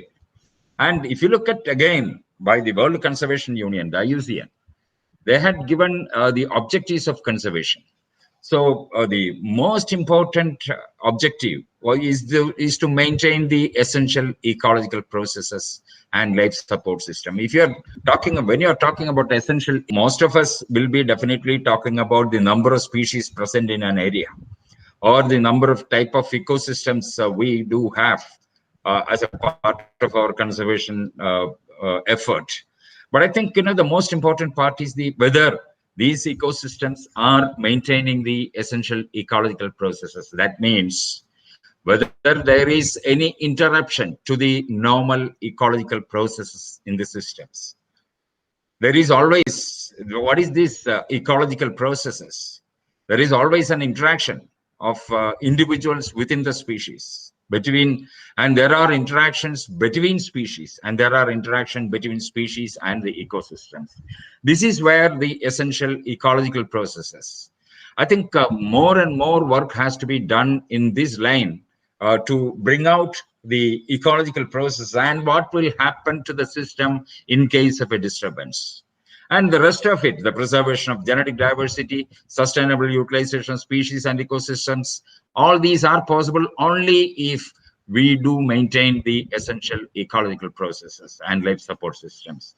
So I think the major objective of the maintenance of essential ecological processes, and maybe that is the most important objective also of having protected areas, in addition to the other areas. Unfortunately, whenever we talk about protected areas, people get a feeling that, okay, reserve forests are not protected. That is also protected. I think so. We may have to say that protected areas means the wildlife sanctuaries, national parks, the community reserves, conservation reserves, and so on and so forth. So I think that's the most important thing.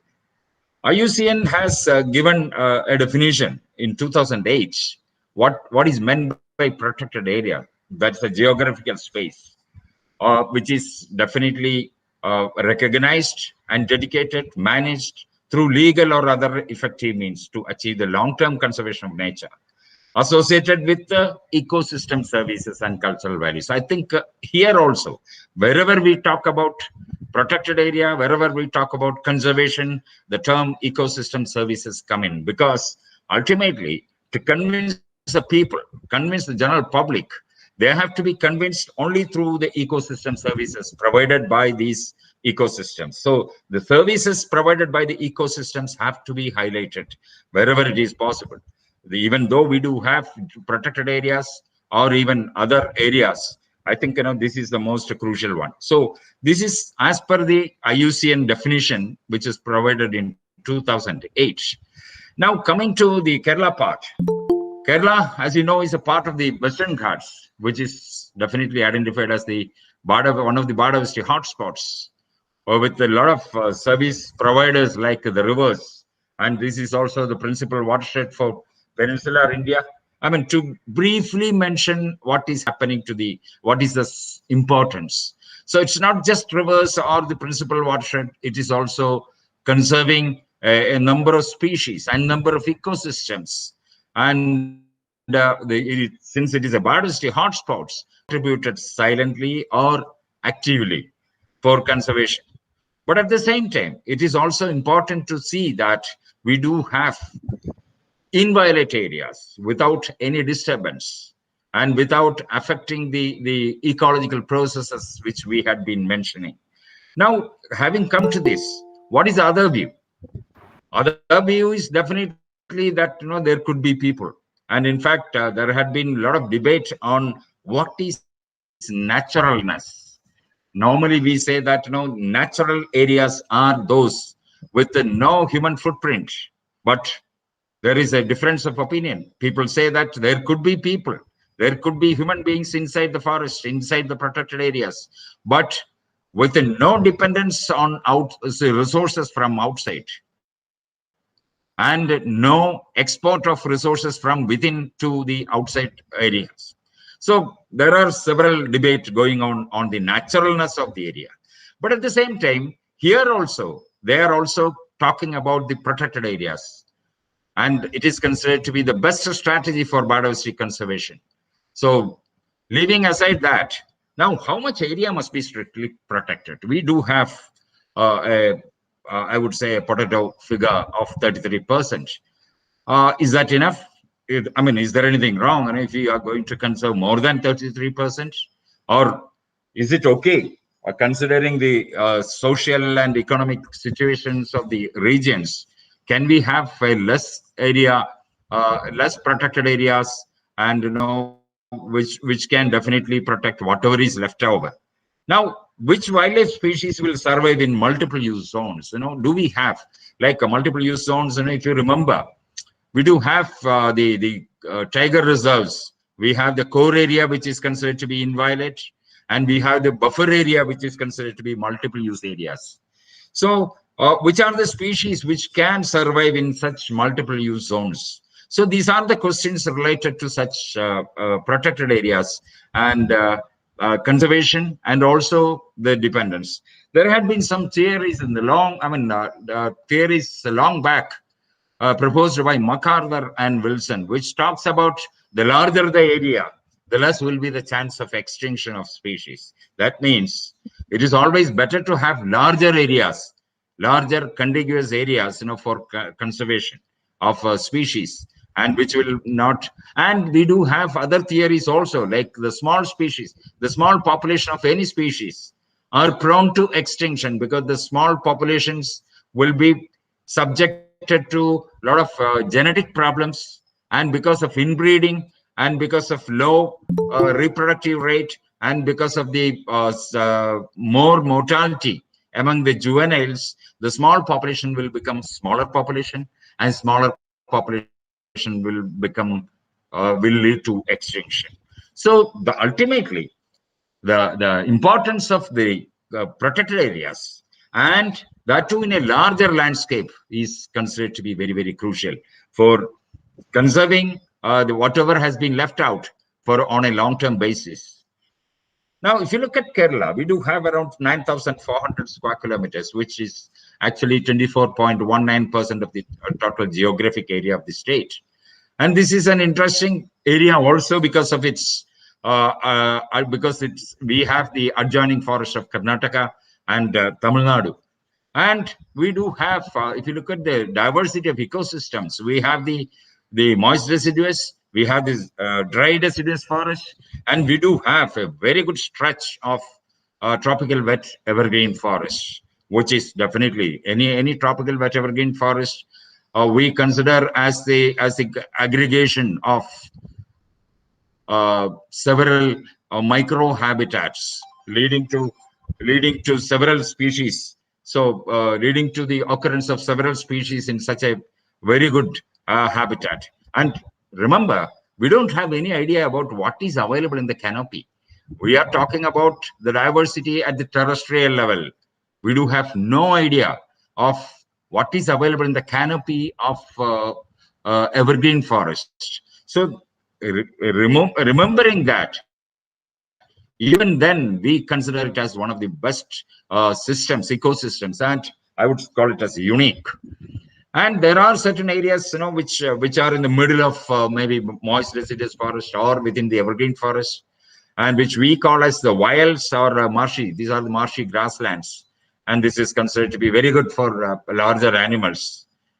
And coming to the larger animals also, we always feel that larger animals are given undue importance.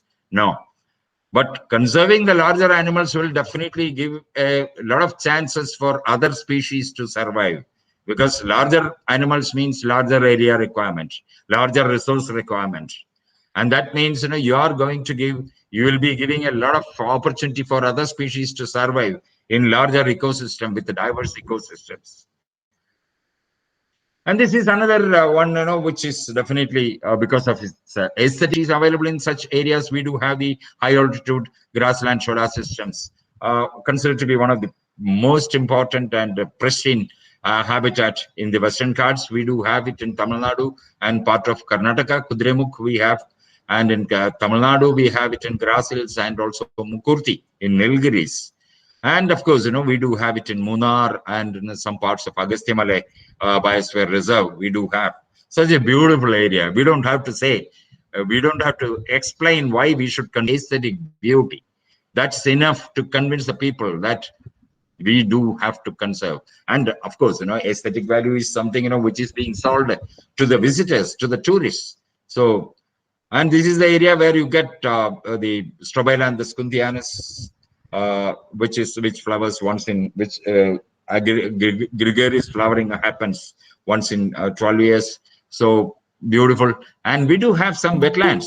Very good wetlands are still available, which is definitely of multiple use, where bumper crops are also considered to be very, very crucial, which is also supporting several birds, amphibians, reptiles, and whatnot, fishes. So Wildlife Protection Act, any provisions in the Wildlife Protection Act. It is because of the social beliefs. I have seen it in other states also, the occurrence of such sacred groves, which is very important for conservation, which can be called as islands of conservation islands within the habitations. And definitely, if you go to the shore, no, we do have and it's not enough. As I said in the beginning, we normally talk about the diversity, and its are available, and around 15 species of gymnosperms, and bryophytes around 800, more than 800, pteridophytes around 388, and we do have fungi 4,800. And most of these studies have come from our Pandurangan's former institute, JNTBGRI, and lichens. One of the least studied, but still we have recognized around 422 species.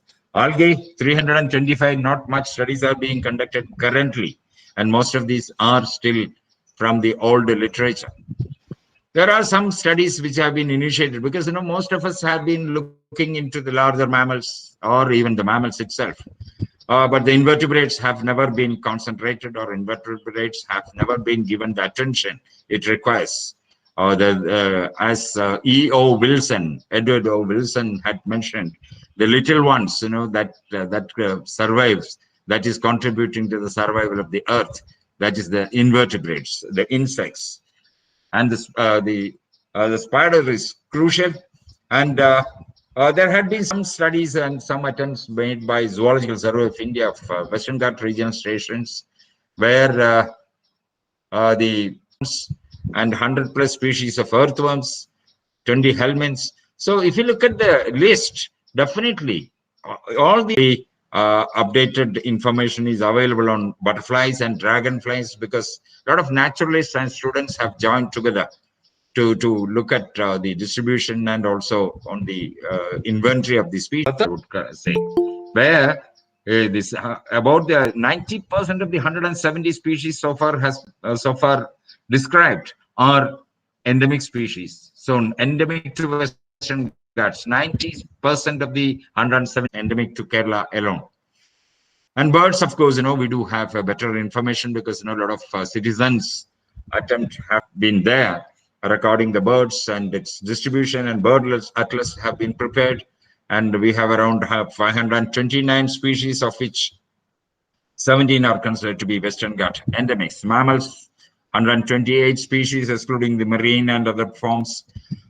So now coming to the history of protected areas in Kerala, with all these richness of plants and animals and the ecosystems, the diversity of ecosystems, all the attempts have been made in 1933, when the erstwhile Maharaja of Travancore, he was attracted by the plentiness of the game which they call game, because game in Periyar wildlife sanctuary, currently wildlife sanctuary Periyar areas.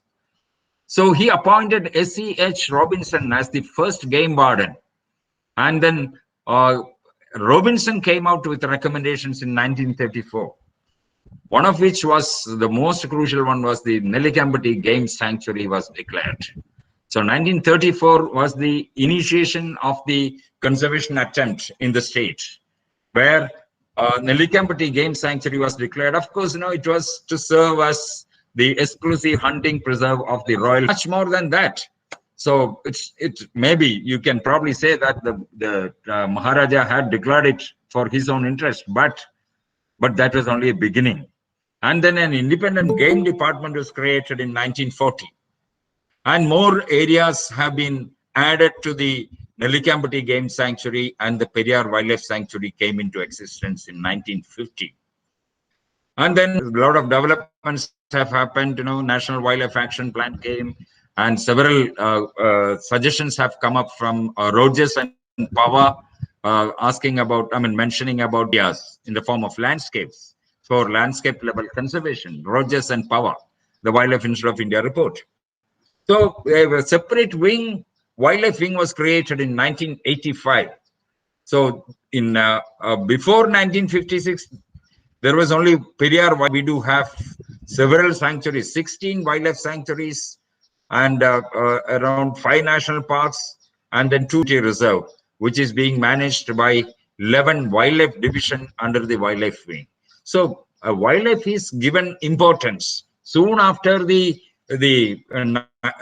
separate soon after the creation of the separate wing, wildlife wing, in 1985. Now, how much area is being declared as a protected area? If you look at this, these are the protected areas. And starting from Arlam and Kotiur, we have Wayanad here. And then this is Malabar Wildlife Sanctuary. And this is definitely the Silent Valley and Neomarambalam, the Karimbada Wildlife Sanctuaries. And we do have Parambikulam Tiger Reserve here. And adjacently, we have the Pichi, Vadani, and Chimani Wildlife Sanctuaries. And then we have the Irevikalam National Park, Chinnar Wildlife Sanctuary, and then we do have Shola National Parks. 3 Shola National Parks are declared here. And there is Idiki Wildlife Sanctuary, Tatekad Bird Sanctuary is here, and the which is actually having most of the areas under mangroves. So the Kadalundi Community Reserve. So we do have around 3,213.24 square kilometers of forest areas under the PA network. So if you look at the how much percentage, 27.89, say let us say 28% of the forest areas have been declared as protected area. This is something, it's a very good achievement, I would call it, because this has been achieved in the middle of the higher density of human beings in all these areas, and also in the middle of the plantations, the tea plantations, the coffee plantations, the cardamom plantations. And if you look at the PA2 geographical area, 8.26% of the geographical area, this sanctuaries and national park, the protected area comes for about 8.26% of the geographical area. But we reserve falling within the Kerala part, in the southern end of Kerala part here, and adjacent to, and we have a part of Kalakkadu Mundandurai and Kanyakumari Wildlife Sanctuary. Under the sanctuaries, national parks, and community reserve, we do have around 14% of the geographical area, which could be considered as protected. In addition to whatever had been declared as Periyar Wildlife Sanctuary, which was declared as a Periyar Tiger Reserve in 1978, and then Parambikulam Wildlife Sanctuary, which was declared as a sanctuary in 1973, and then later in 90s, it was declared as a Parambikulam Tiger Reserve, which is again contiguous with Anamalai Tiger Reserve of Tamil Nadu, and Periyar Tiger Reserve is contiguous with Shrivilliputtur, species endemic to Western Ghats, endemic to Kerala and Tamil Nadu, the Nilgiri tar. So that was in 1978, the unique high altitude grassland shola system, which I had been mentioning. And in 1984, we have come to the Silent Valley National Park. We have declared it, the area as a national park. Then 3 national parks for conservation of shola vegetation. That was in 2003 it happened. And we have the Nayar Wildlife Sanctuary, 1958, and Pichi 58, and 73, 76, 70, 83, 83. So a number of areas have been added to the protected area network in Kerala. And the last one is the Karimbada Wildlife Sanctuary, adjacent to Silent Valley National Park, and which is adjacent to Mukurthi Sanctuary, Mukurthi Nilgiri Tar Sanctuary of National Park of Tamil Nadu. And we have the 2007 declared Kadalundi Vallikunnu Community Reserve. Now, in addition to these, I have already mentioned about the elephant reserves. We have the Wayanad Elephant Reserve, and we have Anamudi areas, and the Nilambur Elephant Reserve, Anamudi Elephant. So we have 4 elephant reserves covering the entire area. But as you know, unfortunately, the elephant reserves do not fall under the protected area because it is not supported by the Wildlife Protection Act. If we just take the Anamudi area alone, you look at here, you have the vegetation types. So the diversity of vegetation in this area is very, very, very important. And this may be true in the case of other areas also, but here the diversity is very high, starting from the scrub jungle You get the scrub jungle in Tamil Nadu, adjacent to Tamil Nadu area in Chinnar. And from there, you have the dry deciduous forest, and then you have the moist deciduous forest, you have the evergreens, and you have the high altitude grassland shola systems. So, considered to be one of the most important, and around covering around 4,500 square kilometers of area. So, this is definitely marvelous. And this is where we have, this is the Anamudi Elephant Reserve, which we had been talking about just now. And if you look at this larger landscape, one of the importance of being declared a landscape level approach is brought in here for conservation. And here, if you look at this landscape, we do have the Perambikulam Tiger Reserve and other sanctuaries and national parks, Pichivadani, Chimani, and all those, and Tattakad and Irivikulam, and all those areas have been declared as a sanctuary or a national park. So that's a crucial one. So if you look at these areas, definitely there are certain gaps between the sanctuaries and national parks, and in between now you have the reserve forest, and which can be considered as threatened, and the Periyar Elephant Reserve, which extends up to the southern end of Kerala, part of the Western Ghats. Nilambur Elephant Reserves, where we have at least two national parks or sanctuary. We have the Silent Valley, the Karimbura, which is recently declared as the national park, and Wayanad. This is another important place, where we have the Arlam, Kottayur, and Malabar Wildlife Sanctuary, and then Wayanad Wildlife Sanctuary. I will come to that again later. And in addition, we have at least two important areas as declared as Ramsar sites. Of course, we do have more than two. I think 4 Ramsar sites are there, but 2, the Coal wetlands and the Kuttanad wetlands, both are considered to be the rice bowl of Kerala, are declared because of its bird abundance, especially because of the migratory species coming into that area. One of the important conservation movement in Kerala has been very, very important in terms of the campaign and in terms of the participation of the people. So Save Silent Valley. In the 1980s, there was an attempt to go for a hydroelectric project in this pristine evergreen forest in Silent Valley. So this was protested. This was objected by scientists, planners, politicians, literature activists, and conservationists in India and abroad.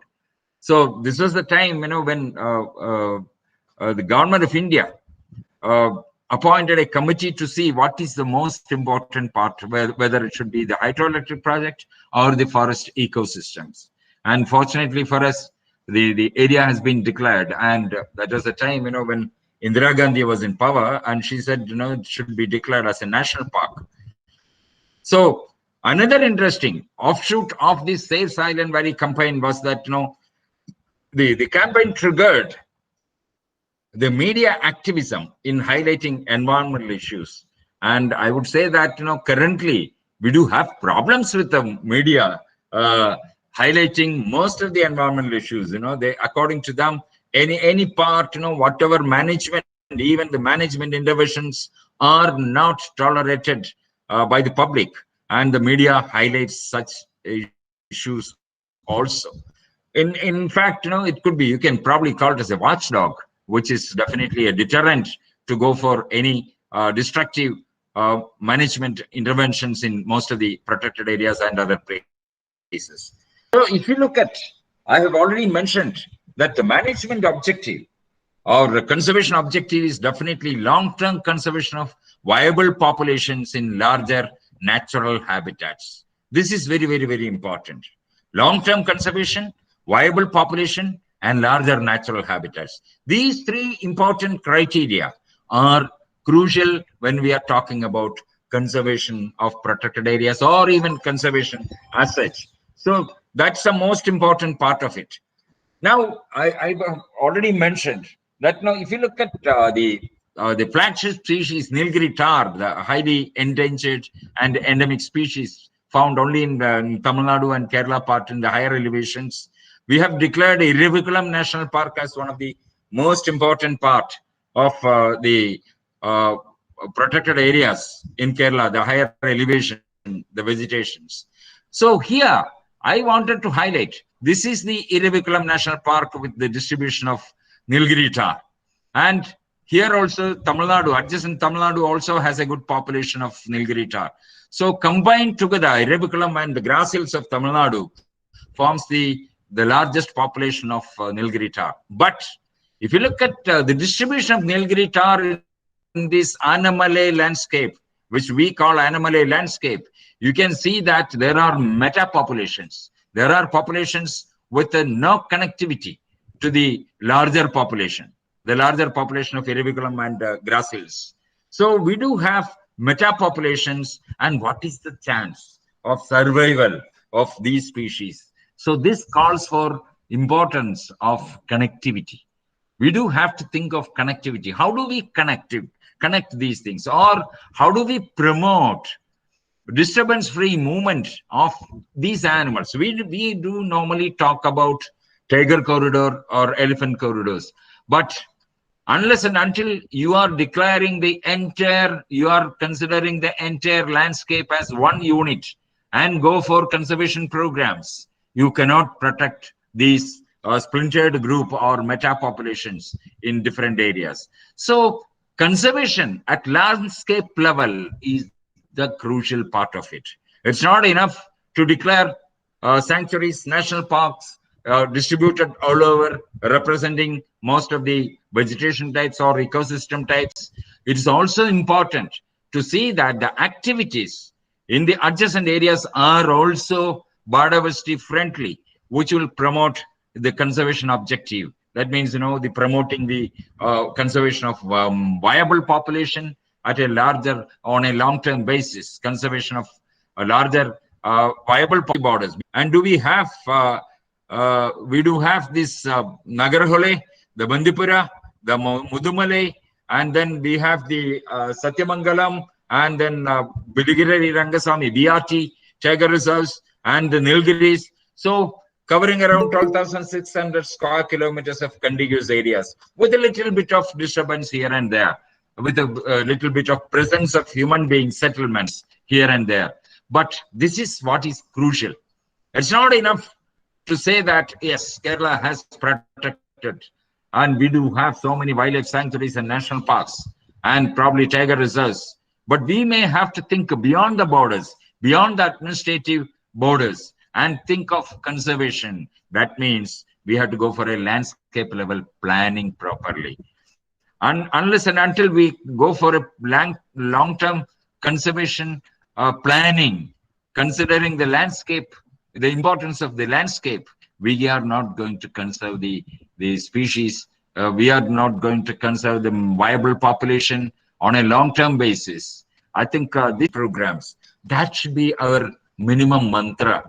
That would definitely ensure that we do have enough to conserve, and we do have enough viable populations, and we do have enough areas which are being conserved on a long-term basis for the entire future generation. So, as I mentioned, PS in the state is well distributed. It is definitely considering some of the endangered species, or we are highlighting some of the endangered species like Nilgiri tar. We are highlighting some of the endangered ecosystems, the unique ecosystems like the tropical wet evergreen or the high altitude grassland cholla systems. And we are definitely conserving the most of the representative forms of ecosystems to ensure continuous flow of ecosystem services for the dependent communities. But I think that's not enough. I always stress that we may have to think of the connectivities. We may have to think beyond the protected areas, and we may have to go for. In fact, there was an attempt by central government, by Ministry of Environment, Forest and Climate Change, which has asked most of the states, all the states, to identify areas outside protected areas which need support from the central government, which they said high value biodiversity areas. Kerala had also identified some of the high value biodiversity areas, but I don't know what happened to the program, whether the states are getting any funds for protection in those areas. I think fund must be a constraint. So I think most of our stress at landscape level also should be towards conservation and we towards connectivities, and so that we do have a better future in the field of in conserving our natural resources. Thank you so much. I don't know whether I have crossed the limit of time. I'm sorry if so. Arun? Thank you, Dr. Saab. You have made a very nice presentation, but at the same time, I would like to take this opportunity to seek your opinion on a very vital issue. If I think the time allows, the most of our peers, maybe everywhere in the country, are under great threat.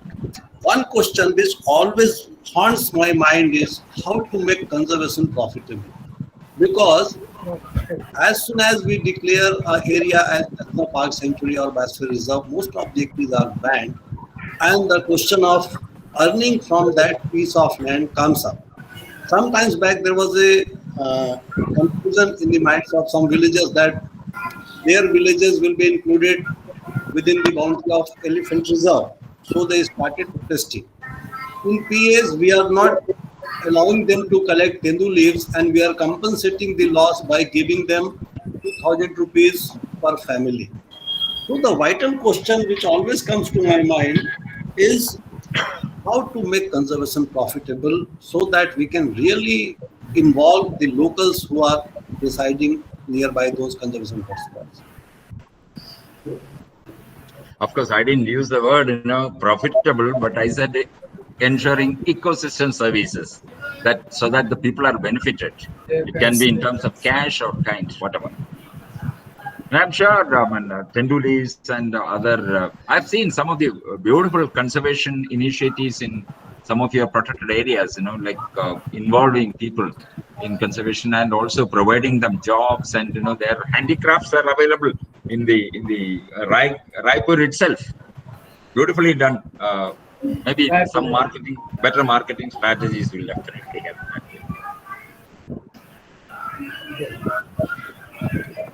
May I ask a question? This is Dr. Manoj Borkar from Goa. Chairman, sir.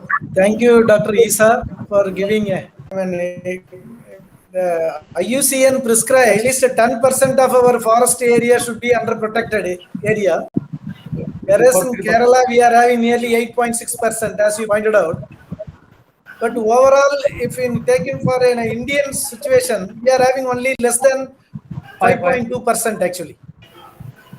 Yes, that way, I think Kerala is closer to IUCN, what you call the mark actually. That way, I think we are in a better position in conserving our ensured the connectivity so that we can able to what you call that is cross gene flow will be ensured so that a viable populations can be established in the long run.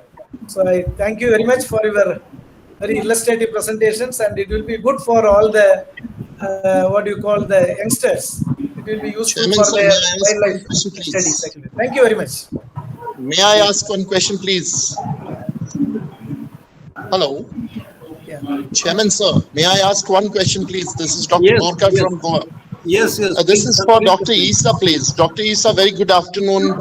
Pleasure to see you after a long time. I think the last time we met was during the NBSAP days in Delhi. This is Dr. Manoj Borkar from Goa. Sir, you must be aware that currently in the state of Goa, one of our protected areas, the Mole National Park and Bhagwan Mahavir Wildlife Sanctuaries, is reeling under intense pressure of linear infrastructure development. There are 3 major linear infrastructure projects set to happen there. What is your take on this? I think, I made a statement in the beginning that protected areas itself is not protected now. It is threatened. Very true. I think nobody noticed it, but that's the truth. Especially with you can go for development in protected areas by paying around 2% of the costs as CSR or whatever you call, or CER, corporate environment responsibility or whatever it is. So linear infrastructure is going to be a major issue everywhere, not only in Goa. You look at Kerala also. We are talking about hill highways. Definitely, it is going to cut across the natural forest. Now we have to have priorities. What is your priority? I think there was a time when most of us had been talking about development versus conservation. And at a stage has come where we started talking about development and conservation. Now again, we are back. We are back to development versus conservation. We may have to think about our wildlife conflict. Arun Kumar must be, what is the solution? We are definitely facing solutions, we're facing problems and searching for solutions. So we may have to think of site-specific solutions involving people. Easier said than done. I think I would ultimately come to that. Thank you. So that's a major issue. Right, sir. Right, sir. Thank you so much, Professor Isa. Hello. God bless. Chairman sir, I can think, we sir, make a comment? Yeah. Hello, Dr. Isa. Yeah, hi. I was mentioning I couldn't attend your session, but I'm sure that you must have dealt it very, very nicely. Thank you. Anyway, but it's not regarding that. I think the two questions which one Arun asked and one Mr. Manoj Borkar asked from Goa, I want to make some comments on that. Number one, Arun, sir, there are only two ways of profiting from wildlife. Tourism, second is hunting. There's no other way, no third way. If you want to make conservation of wildlife profitable, you have to consider these options. Whether your law allows or not, if you want to do it, you change the laws. If you can do it within your laws, you have to find a way within the law. In our country, hunting naturally is so far not an option, but tourism definitely is an option. But we all have very narrow vision of tourism, and so much so that for several years, the government of India tried to ban wildlife tourism in tiger reserves and national parks and sanctuaries. It's only in 2012 when the Supreme Court said no, tourism has to go on, you issue whatever guideline you want to issue. So since then, only tourism has kind of been recognized as a legitimate conservation activity. Until then, government of India was issuing directive after directive that tourism is unwelcome, we should be phased out of protected areas. So if we have that kind of mindset side around protected areas, we are going to continue to suffer. At present, tourism is the only way of making conservation. Maybe you can not make it profitable, earning something which you can maybe somehow plow back into either conservation or for the benefit of the local communities. That's one. Second comment I want to, I'm sorry I'm taking the time from the session. The comment that there are linear structures which are going to bifurcate or trifurcate protected areas in Goa. Point, this is all illegal. There is no provision in the Wildlife Protection Act. You can build roads or dams or infrastructure inside an area which has been as a national park or a sanctuary. Law is very clear. I mentioned these two sections in my talk. Section 29 and section 35(6). You can destroy a wildlife habitat in a sanctuary left and center. We have the National Wildlife Board, which always clears these proposals, and most of these proposals end up in the Supreme Court. And Supreme Court also in many cases allows and whatever provision, but I want to say the Supreme Court. Nobody has the power, but still being done, I don't know how. Thank you. Pabla Saab, the Central Empowered Committee appointed by Supreme Court has already visited Goa. And I think they are also, kind of dilly-dallying on the whole issues. Whether the dilly-dally or not, somebody has to show me a single line in the law which says that you can build a road inside a national park. Period. Ji sir.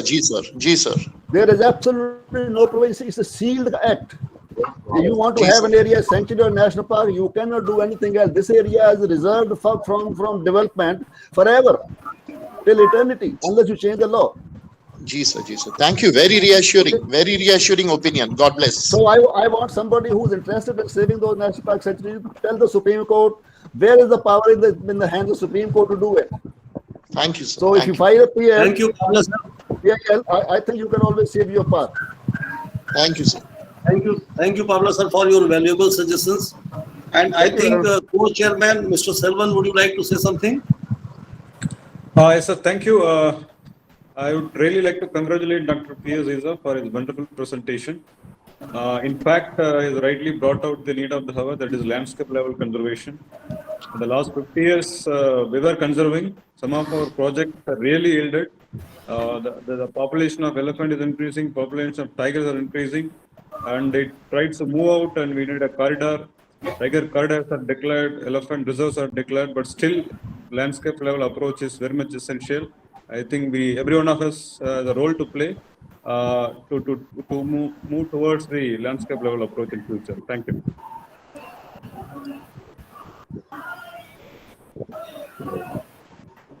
Thank you. Thank you, sir. Thank you, Sri Arun Pandey Saab,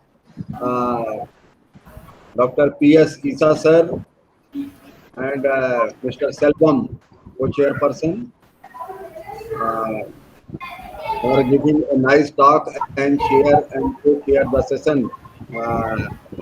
So, on the behalf of my college, thanks all of you. Then next session start. The next session, eminent speaker, Mr. Vicent Rahim, chairperson, Sri H.S. Pabla, IFS, former principal chief conservator of forest and chief wildlife warden, Madhya Pradesh. Welcome, sir. And co-chair, Dr. Anuruddh Majumdar, scientist, Madhya Pradesh, State Forest Research Institute, Jabalpur, MP. Oh, welcome, sir, all of you. And Mr. Pavla, please chair the session and introduce the eminent speaker of the session. Thank you, Professor Mishra. Good afternoon, everybody. Today we have our next speaker is Mr. Vincent Rahim, who's currently the field director of Bandhavgarh Tiger Reserve, very close to river.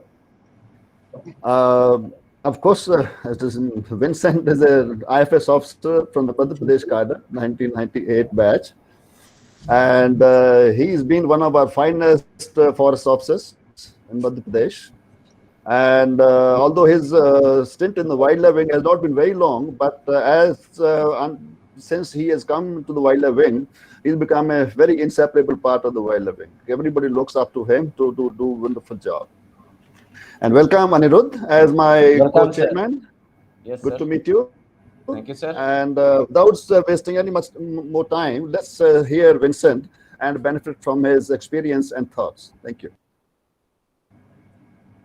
Very good afternoon to all. Thank you, sir, for introducing me in such a nice way, sir.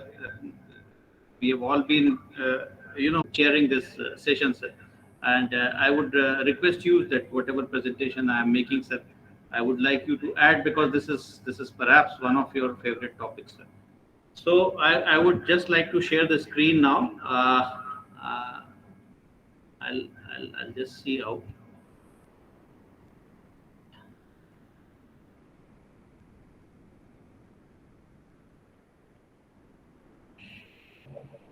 Sir आप अपने यहाँ से कर रहे हैं, share कर रहे हैं कि इधर से करें? आप वहां से कर दीजिए वहां पर, क्योंकि I am having some problem with the connectivity also. अगर आप वहां से कनेक्ट कर दें. Okay sir. हाँ सर, शेयर कर रहे हैं.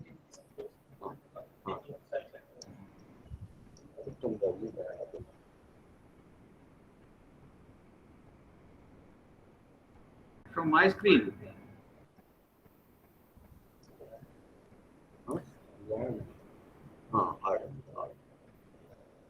Okay. Okay.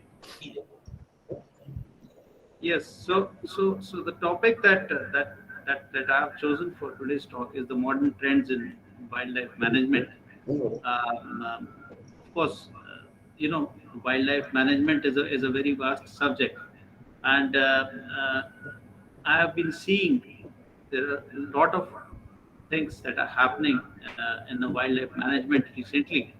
In the recent past, we have had many new. Share my. Oh, I see. Okay, not you. Right. Yeah. Please go to slide share mode. Slideshow. Slideshow mode. Yes, Yes, exactly, yes, exactly. that is there. There's a Can button you on see my screen now? Dr. Sir, Sun, can you see? no, your No, two screens can't be seen, I think. Okay, okay. So There's there's a I would like to start my presentation with a very small movie which was made by IUCN and it's available on YouTube also. It's about the biodiversity loss that we are having. So Dr. Iskan, can you please what kind of world do we want? उसमें आप shift मैंने जो आपको मैंने the movie that I shared with you. Hello. Can you click on the hyperlink, please? Hyperlink. Just click on the hyperlink. Yes. Hyperlink. Okay. Yes. Play. I shared it with you on the email. Okay, sir. Fine.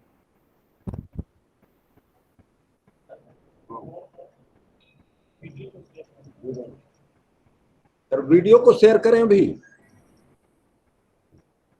हाँ जी, video को share कर दें। हाँ sir.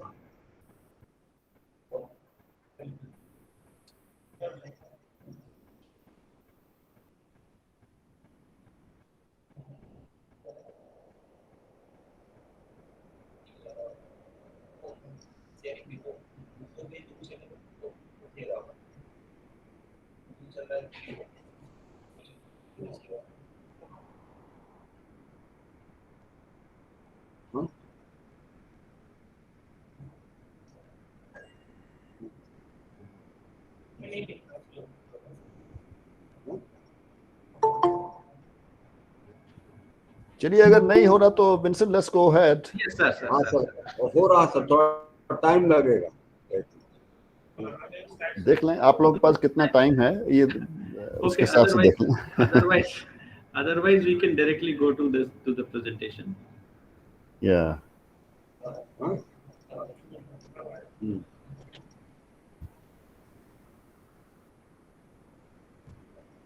जब तक ये चालू हो रहा है, फीडबैक फॉर्म नहीं चल रहा है। हाँ, प्लीज आप देख लीजिएगा।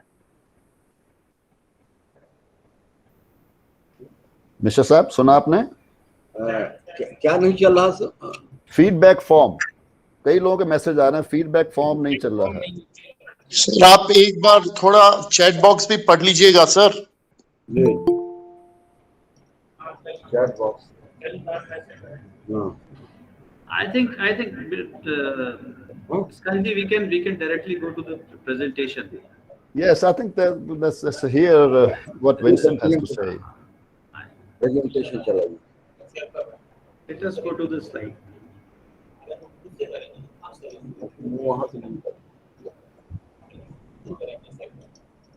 रहीम सर, आप वहां से शेयर करिए सर, यहाँ से शेयरिंग में प्रॉब्लम जा रही है। स्लो है सर यहाँ। तो आपका पीपीटी चलाएं? चलिए आप अपना बंद कर दीजिए, मैं यहाँ से शेयर करता हूँ। हाँ सर, अच्छा।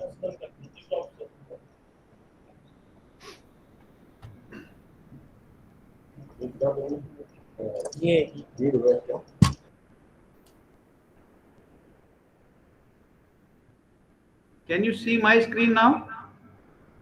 No, not yet. Not yet. Share your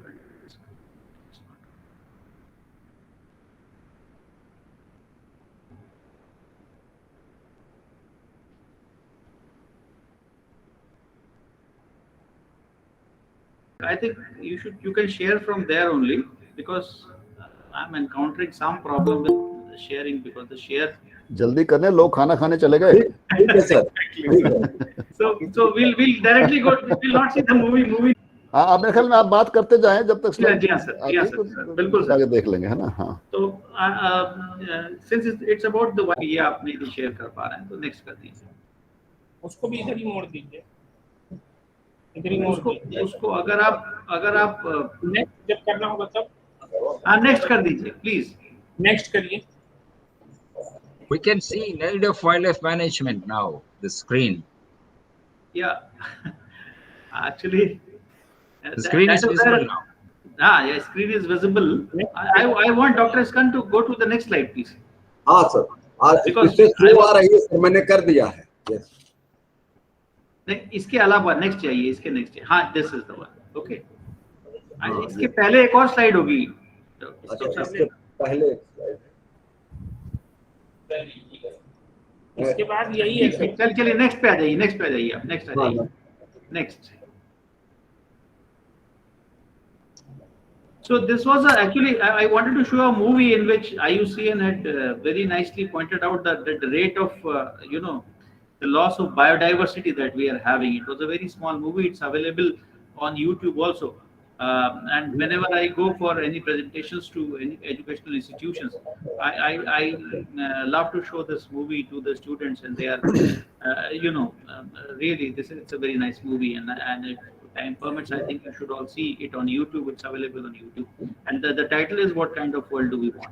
So this is basically what, because the kind of biodiversity degradation and depletion that we are having, the current rate of global biodiversity loss is estimated to be 100 to 1,000 times higher than the background extinction rate. Now, the background extinction rate is something which is the loss of biodiversity which is naturally occurring. I mean, there has to be, some species disappearing in due course of time because of succession and all other things. But at present, with the kind of the disturbances that we are making as human beings, whatever wrong practices that we have had, that has enhanced the rate of the biodiversity loss to 100 to 1,000 times higher than what is the background extinction rate. And there is a report which says in 2021, about 28% of the 134,000 species assessed using the IUCN Red List criteria are now listed as threatened with extinction, a total of 7,400 species. Compared to what in 2006 it was, the list of threatened species was 16,119. Next slide, please. थोड़ा slow चलता है इधर से, तो बाद में आता है, कर देते हैं, स्लो चलता है. जी. आप लोगों को फास्ट कनेक्शन लेना था वेबिनार करने से पहले, सरकार पे प्रेशर डालना था. सर एक्चुअली हम लोग भी छोटी सी जगह में है, तो यहाँ पर भी कनेक्टिविटी की बहुत प्रॉब्लम है. हमारे में तो प्रॉब्लम होगी. Two, three kinds of connectivity. In fact, doctor Isa के प्रेजेंटेशन के लास्ट क्लास में सर मेरा भी connectivity थोड़ा सा, I lost my connectivity. Iskanji. Okay. So this is in short what we think what wildlife is. Wildlife includes all organisms that grow or live wild in an area, or we can say that wildlife refers to an undomesticated animal species, but has to come to include all organisms that grow or live in wild. And wildlife management is the management process influencing interactions among and between wildlife, its habitats, and people to achieve predefined impacts. Like we have a goal that what would be the objective, what would be the goal of our management. So that is and based on that goal, we manage our wildlife, and that is what wildlife management is. And it attempts to balance the needs of wildlife with the needs of people. Just before that, एक slide पीछे वाला आगे कर दिया आप लोगों ने. चलिए, anyway. So what is the basic aim of our wildlife management? Wildlife management aims to halt the loss in Earth's biodiversity by taking into consideration ecological principles such as the carrying capacity of a land, carrying capacity of an area, disturbances and succession, and environmental conditions such as physiography or the physical geography, as we say, social science or the pedology, and the hydrology. Next, please. Next. Now, what I would say, what is, before discussing what are the modern trends, I would just like to go into history of the wildlife management. So in India, we have a lot of conservation history. Like in 1500 BC, sorry, Aranyaks of Vedas refer to forest life in the Aryan civilization. So it goes back up to the Aryan civilizations. And before that also, as we all know, and it's still happening, I mean, the Mahatmas and the Sadhus and wherever they used to live, their ashrams were. There used to be a conservation and there used to be a lot of green areas and the conservation of wildlife around it. So there's a long history of wildlife conservation in India. In 325 BC, Arthashastra written by Kautilya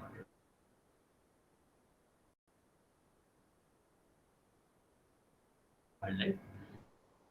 And King Chandragupta Maurya appointed forest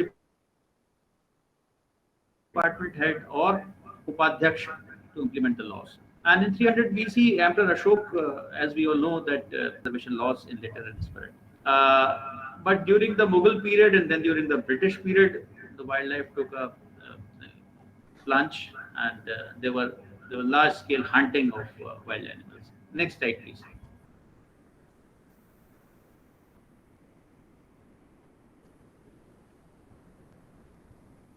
Kanji, next slide. Yes, okay. So from medieval period to pre-independence period, there was a large-scale extermination of wildlife by Mughals, monarchs of princely states, and Britishers. And it is said that Maharaja of Sarguja shot 1,116 tigers in his lifetime.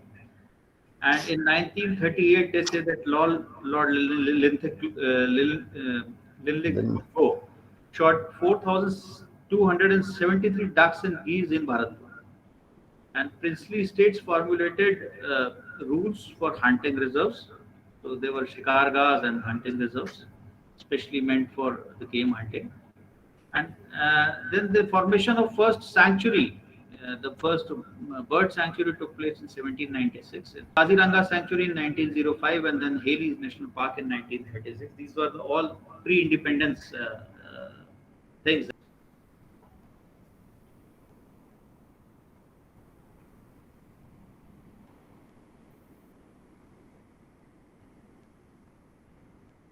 Kanji, next slide. Okay.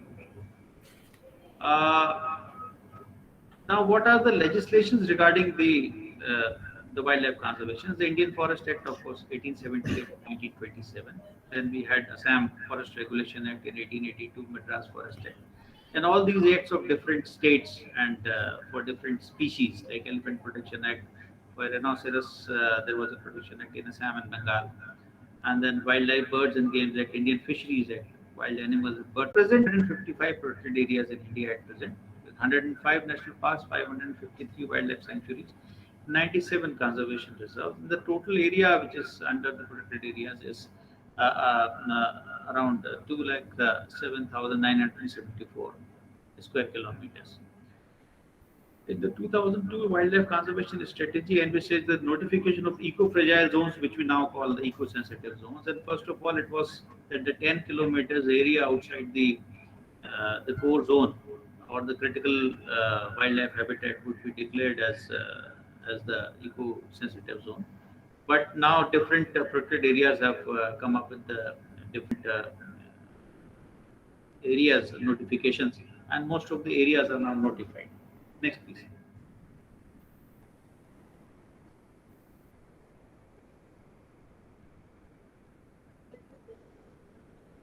So this is, I mean, in how we are managing the wildlife.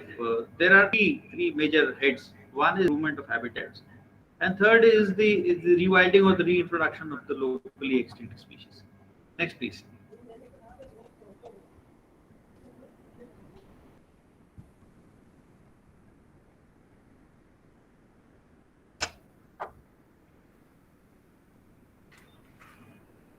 Conservation, of course, is the most important part in wildlife management, and whatever wildlife that we see is a result of the conservation efforts that we have done over the past many years, dear Lord.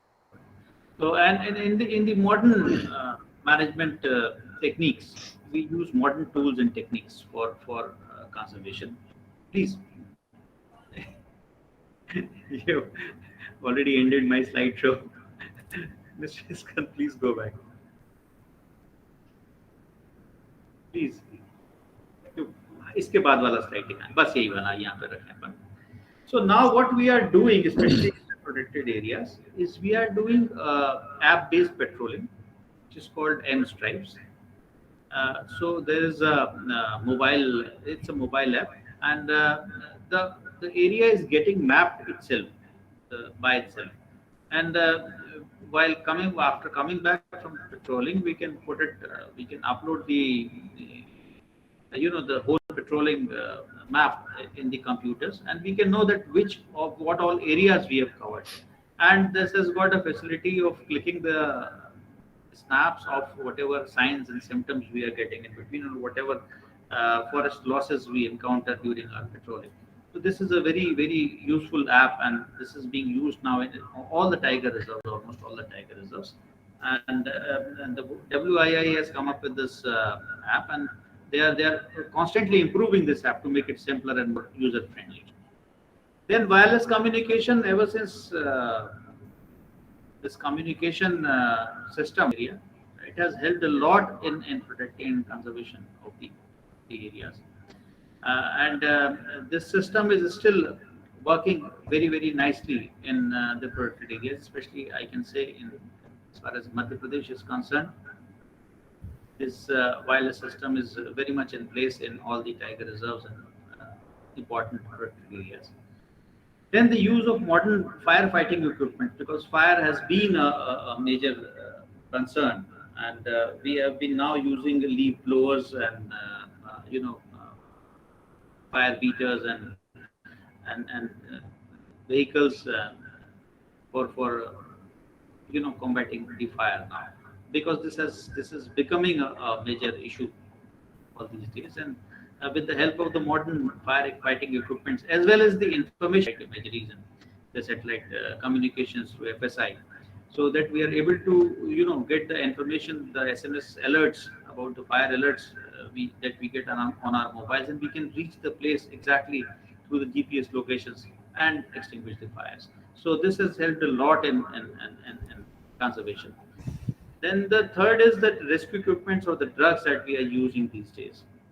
There are a lot of rescue equipments available. So initially, when we couldn't rescue the animals which were entering the human habitations, it was very difficult to do anything else but to allow people to kill them. Most of the times they were killed. But ever since the modern tranquilizing guns and the equipments, the drugs have come, we are able to rescue them. So we are able to combat this human-wildlife conflict in a better way, and we are able to conserve the wildlife which were getting killed unnecessarily. So this rescue equipments and the drugs, and it's constantly this improving the kind of drugs that we are using, the science that we are using. Excuse me. So this is constantly improving, and this is one of the modern techniques that is helping a lot in the conservation. And use of drones, which has recently started now. We have come up with a new drone policy also very, very recently, and we are able to use these drones especially in the inaccessible areas of the areas where so that we can get the idea about the presence of the wild animals or any other forest offense that may have been occurring in those areas. We are able to map those areas also, and we are able to survey to do the surveillance of those areas. Then one other very important thing is trap cameras. So we are putting these trap cameras in our protected areas, and especially on the kills, so that we get an idea about the animals. We can identify the animals with the help of these trap cameras. These trap cameras are also helping us in the estimation of the wildlife populations now. And we are having this trap cameras. The technology is constantly improving. So we are now, instead of black flash, we are having the white flash cameras also, and also the infrared cameras, so that we can capture the animal pictures at night also. Then radio calling is another very important intervention that has occurred in recent times. That this is a modern technique that we are using to monitor the animals which we introduce in a new area, or the problematic animals. So this is helping a lot in tracing those animals and conserving them, and minimizing the human wildlife conflict. Then DNA analysis, which is CBS, also our very own School for Wildlife Forensic and Health at Jabalpur. So we are able to identify the animals, and in fact, recently a very interesting thing was seen. There was a tigress which was missing from Bandhavgarh, and another tigress was discovered in Achanakmar, which could not match the stripe patterns could not match with any of the tigresses of Achanakmar. So when WII did the DNA analysis of that tigress, it was found that this is the same tigress which was seen in which disappeared from Bandhavgarh in 4 or 5 years back. So it was a good find, and we can always see that the corridor between Bandhavgarh and Chanakmar, it can still be restored. Uh, then for the wildlife crime detection, now we are using sniffer dog. This is also one of the tools that we are. Then disease investigation and prophylactic immunization that we are having. This has helped a lot in conserving the wildlife. The disease investigation is being done at Jabalpur. And whenever we have a carcass, we collect the samples and send it for disease investigation. So we are able to pinpoint what is the exact cause of the death of a particular animal. Then there are certain modern techniques which are not very widely used in India at present, but the use of lidar for mapping the area, artificial intelligence, bioacoustics. These are the techniques which are being used in other developed countries, but I'm sure that soon in India they will be used for wildlife conservation. And wildlife research, of course, it has become over the years a very major help in the conservation, and are doing wonderful work in this regard and helping the field managers to form the uh, management plans in a better way. Then, of course, initially, go back some 30, 40 years back, mostly the protected areas were being managed for wildlife conservation. But now corridor management has become a major concern, and they are being used. In fact, the Project Tiger is giving specific funds for managing the corridors to the areas adjoining to the protected area. So this is becoming day and day more important, because whenever we have an overflow of population, they need to have a safe corridor so that the animals can go from a source area to a safe area. Then, like sir was pointing out at the end of previous lecture, that was regarding the benefits that we could give to the local people. But that there is a concept of tourism for conservation. Wherever we have over the years we have experienced, and I think sir, Pablo sir was one of the pioneers of this concept, that wherever we have tourism, we have a better conservation. So this is becoming not only a tool for conservation, but also for providing livelihood to the people, and which is also helping in conservation indirectly. People's participation, of course. पहले कहा जाता था जंगल में मोर नाचा किसने देखा, but अब everybody is looking at it, and it is a must to have people's participation in conservation. So we are having a lot of joint forest management committees and the eco development committees around the protected areas, which are helping us to, in protection of these areas and in managing these areas. So their involvement is a must now. without the involvement of the people, we cannot protect an area. Then, as far as improvement of habitats is concerned, we all are very much aware that for conserving population of animals, we need to have a safe habitat for them, where they have enough water, enough prey base, and a place where they can breed, they can hide themselves.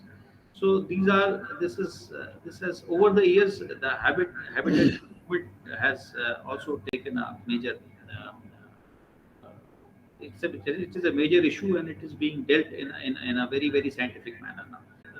Not only removing the weed, so the grassland management over the years, and we are taking help of various experts like Dr. Muratkar and all. So they are coming, they're helping us in a big way to manage these grasslands to have habitats. Come to know that what kind of water availability should be there for an animal. So in an area of around 4 square kilometers, we need to have at least one source of water during the peak summertime, so that the animals can have enough water. Then fire management, of course, this for any habitat, this degrades the habitat like anything. If we have a major fire, and it is becoming a menace all over the world. So fire management for better habitat management is also very essential, and it is being taken up with the help of new modern tools and techniques. We are now managing the fires to improve the habitats. Then voluntary relocation of villages. We need to have inviolate areas for our wildlife to survive. And this has, uh, in recent years, the voluntary relocation of villages, it has come as a separate expenditure head, and the funds are being provided by NTCA, also through CAMPA and other sources, for the voluntary relocation of villages. And wherever this voluntary relocation of villages has happened, the areas have turned into beautiful grasslands, and the animals are thriving well. The populations are doing well over in these areas. And in fact, it is beneficial for the villagers also, because they are going out, settling down in some places, and they are now close to the areas, and they have access to better education and other facilities. Then augmentation of prey base. Now, we have some very potential areas, but because of certain reasons, they do not have enough prey base to support the larger carnivore. So we are now from the areas where we have access prey base, we can say not access, which where it is in abundance, like from Pench and Bandhavgarh. Now we are supplementing spotted deers to, like from Bandhavgarh, we are sending spotted deers to Sanjay Tiger Reserve.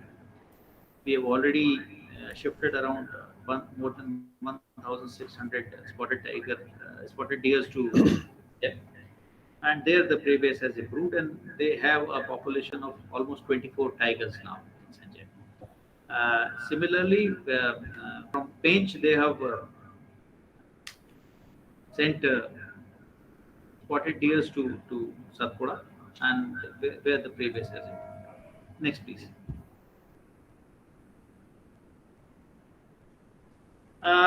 This is, of course, one of the things that I would give credit to Dr. Pavla sir. That the reintroduction of locally extinct species, and Madhya Pradesh has been pioneer in reintroducing the locally. First such program was, of course, reintroduction of gaur from Kana to Bandhavgarh, which happened in 2011 and 12. Some 50 animals were shifted from Kana to Bandhavgarh. And as on today, sir, I would like to inform you that the population is more than 140. So this has been one of the most successful reintroduction program. It was the very first program, as far as I know, that the core introduction in Bandhavgarh was one of the very first program of reintroduction of a locally extinct species. And then the Panna story, everybody knows about it. That Panna reintroduction of tiger was very successful, and this has re-established Panna in a big way, and all over the globe, this has been, and we have been successful in reintroducing hardcore Barasinga from Kana to Satpura. And sir, I would like to tell you that we are also, planning to introduce Barasinga from Kana in Bandhavgarh. Good. Okay. We have put up a program, and soon we are going to take this in the technical committee of the PhD. And another thing, just a minute, previous slide please, the rewilding of animals.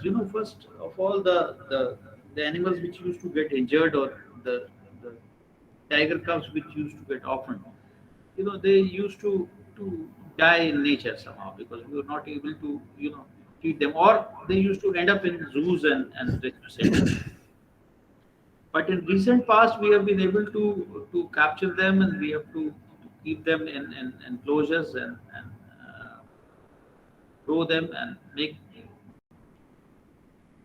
Rewilding has been done, and they have been released successfully. So we have released several such, especially as far as tigers are concerned. We have released many such animals from Bandhavgarh to Satpura to Sanjay to Panna to Satkosia and many such areas, Noradehi.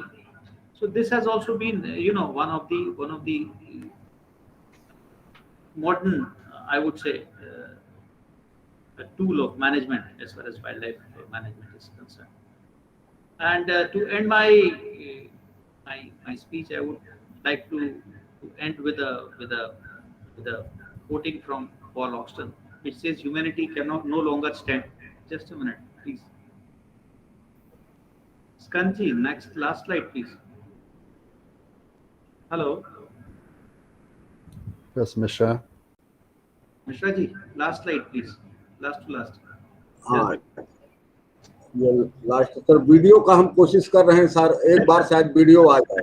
Video रहने दीजिएगा, आप वही दिखाई दीजिए सही, क्योंकि I think we are almost on time as far as so we have to see that time limit also, because other speakers are also waiting.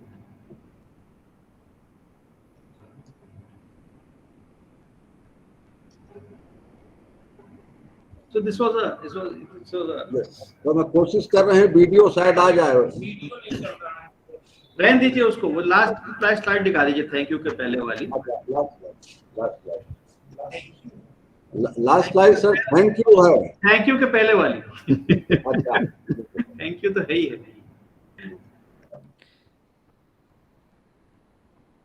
हाँ, वो नाइस कोटेशन, उसको please.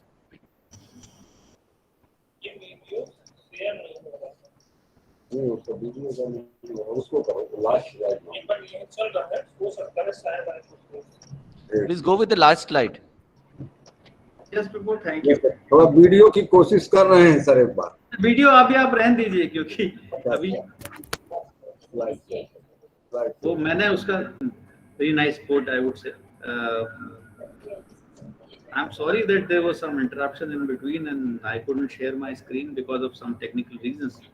I'm not a very computer savvy person, so I was not able to do it, and because of some connectivity problems also.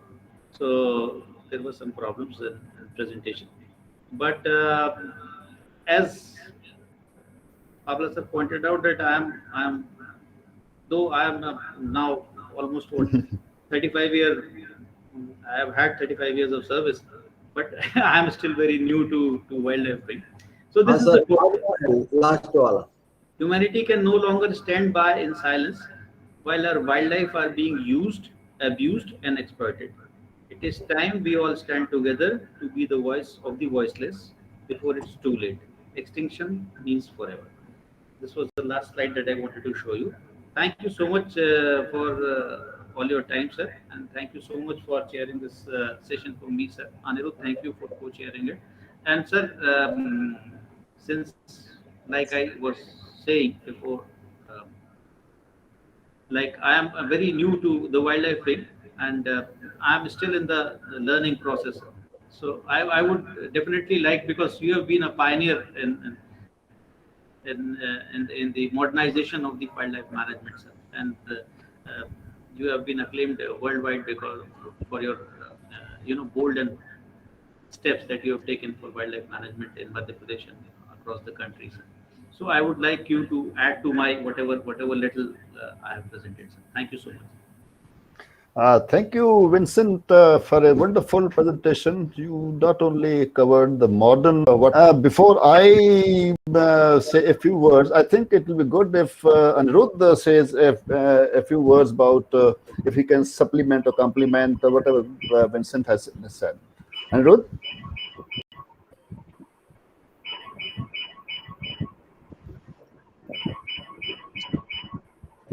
Anirudh, you are not audible.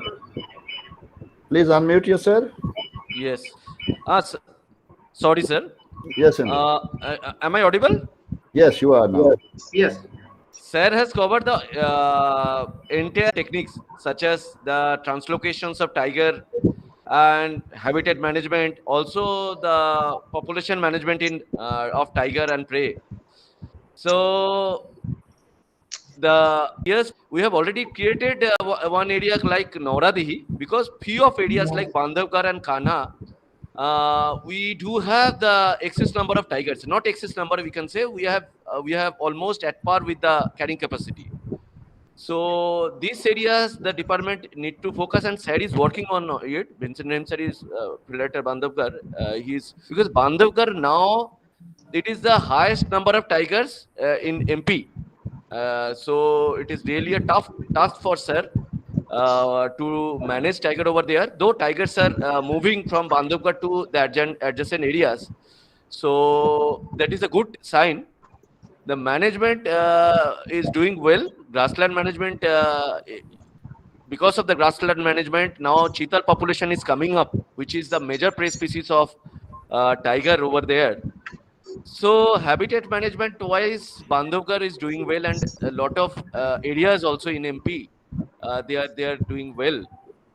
So what I can say that what the active management operations, sir, Paula sir, you have started. You are master of those things, sir. We all visualized lot of success stories under your. So this type of activities we need to continue, sir, and then we can get more spaces. We can get more areas for wild animals, because we need to repopulate some areas, and we can create some areas for tiger and as well as other wildlife species, sir. So this is the small things I can add, because your presence is sir is learning for us. I don't want to say a big. Thank you so much. Yeah, I like to hear from you, sir. Okay. So thank you, Vincent Rem sir, for the wonderful presentation. So with your permission, sir, I'll have to quit when I have to go because there is some program in SFRI also, sir. Okay. So by Honorable Forest Minister is coming, sir. Okay. Some Amrit Mahotsav in SFRI, and I came to know that minister is approaching very soon, sir. So I beg your pardon, sir. I request you to. All the best. All the best. Thank you, sir. Okay, Thank you, sir. right. Thank you, Thank you, sir. Thank you. Right. Okay, sir. So thank you, Anirudh, and thank you. Long ago, a lot of things have become very normal now, which were novelty about the time I retired. So it's great, Vincent, to hear the things you guys are doing. I hope all this new technology, new thinking, new approaches, which have now become integral to wildlife conservation in India, will ensure that human beings and wild animals will be able to live together more comfortably without much conflict with each other. Only thing I would like to add, Vincent, is that our current wildlife management approach is rooted in a sense of wildlife paucity. We were trained to think whatever. Sorry, can this disturb? Somebody's beautiful child is disturbing, but maybe you can mute that. Although lovely to hear a child's voice here. So we have trained and conditioned to think of the days when wildlife was going down, and we were all worried that in a few years tigers will be extinct, elephants will be extinct, and we are going to run into a huge biodiversity loss environment. But over the time, whatever little we were capable of doing, despite all the problems, despite a huge human population, despite a growing economy, the increasing demand on natural resources and land, etc., we've been able to come to a situation where we seem to have a problem of plenty. We have several areas in the country where wildlife is becoming a problem because we have too many animals. Bandhavgarh is bursting at the seams with tigers. We have a division called Brahmpuri in Maharashtra where we see tigers killing people almost every day. Uttarakhand is really under attacks from leopards all over. Gujarat, Maharashtra have to capture 300, 400, 500 leopards each year, and either to keep them in cages or to translocate them somewhere else, and they come back.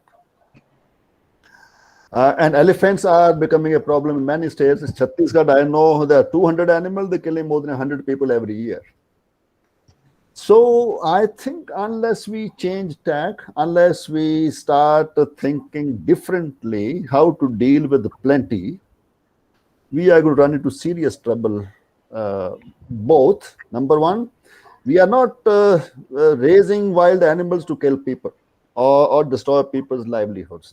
My wildlife is supposed to be a resource for human beings. It should be contributing to human well-being.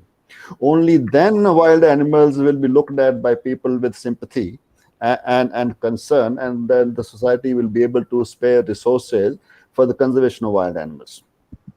But so far, we are now somewhere in the middle. We are not sure that our plenty is going to last. And because our habitats are under threat, and we saw in the earlier presentation, we are building roads, railway lines inside little areas which we have created as sanctuaries and national parks because we have conflicting needs. We need wild animals, we need wild spaces, but at the same time, we need the modern infrastructure also. So wildlife and conservation have to compete with our other needs, and we have to make sure that society recognizes that having wild animals is a good idea, not a bad idea. So how to do that? I think it's a big challenge for our current wildlife managers as well as our teachers and students and the upcoming generations, because India will not be India without its wild animals. But we cannot have an India where wild animals are just killing people without giving them anything in return. We have to find ways of, as Arun Pandeyji raised the question earlier, how to make sure that society looks at wild animals as a profitable possession. The tragedy is that by and large in our country and in some other countries, wildlife is not seen as a natural resource. We treat trees and plants and everything else as a natural resource. We always talk of sustainable use of plants and other organisms, but when it comes to animals and living, class Animalia, at that time we stop thinking them as natural resources. So maybe it is time that we put on our thinking hats at the same time. While we are, whatever little we have, we should protect. At the same time, try to find ways of how wildlife can become a tool for improving human well-being not in the form of very vague term, ecosystem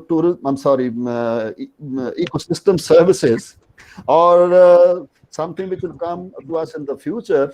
Clean air, clean water, conservation of biodiversity, these things are wonderful, but our lives and livelihoods are more important for that.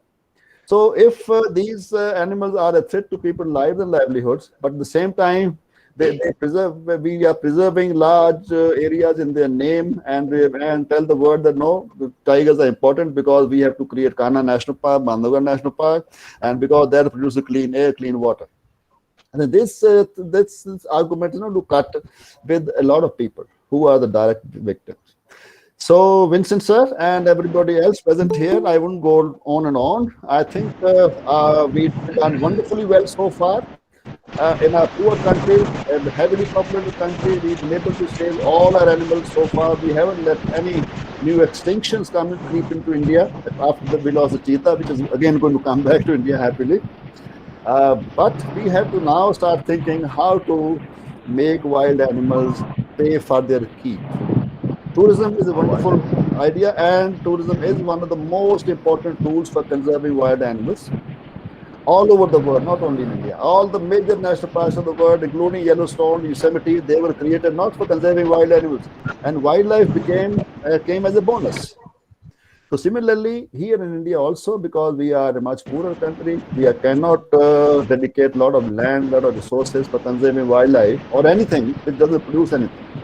So how we do that is a challenge, and I hope our modern managers and our future managers definitely will be up to the task, and they'll be able to find a solution. Thank you very much, and I hope everybody else enjoyed this session as much as I did. Vincent, thank you very much. Thank you very much for your kind words, sir. And it was a good input, sir, that I forgot. Because Bandhavgarh is one place where the problem of plenty is very much there, sir. And in fact, along with the tigers, now we also have a population of wild elephants, which has come recently. We should not shy away from telling the government what to do with surplus tigers. Exactly, sir. Sir, we'll keep it in mind, and we'll put up our management strategy according to that. Thank you very much, sir. Thank you. Okay, all the best. Professor Mishra, over to you.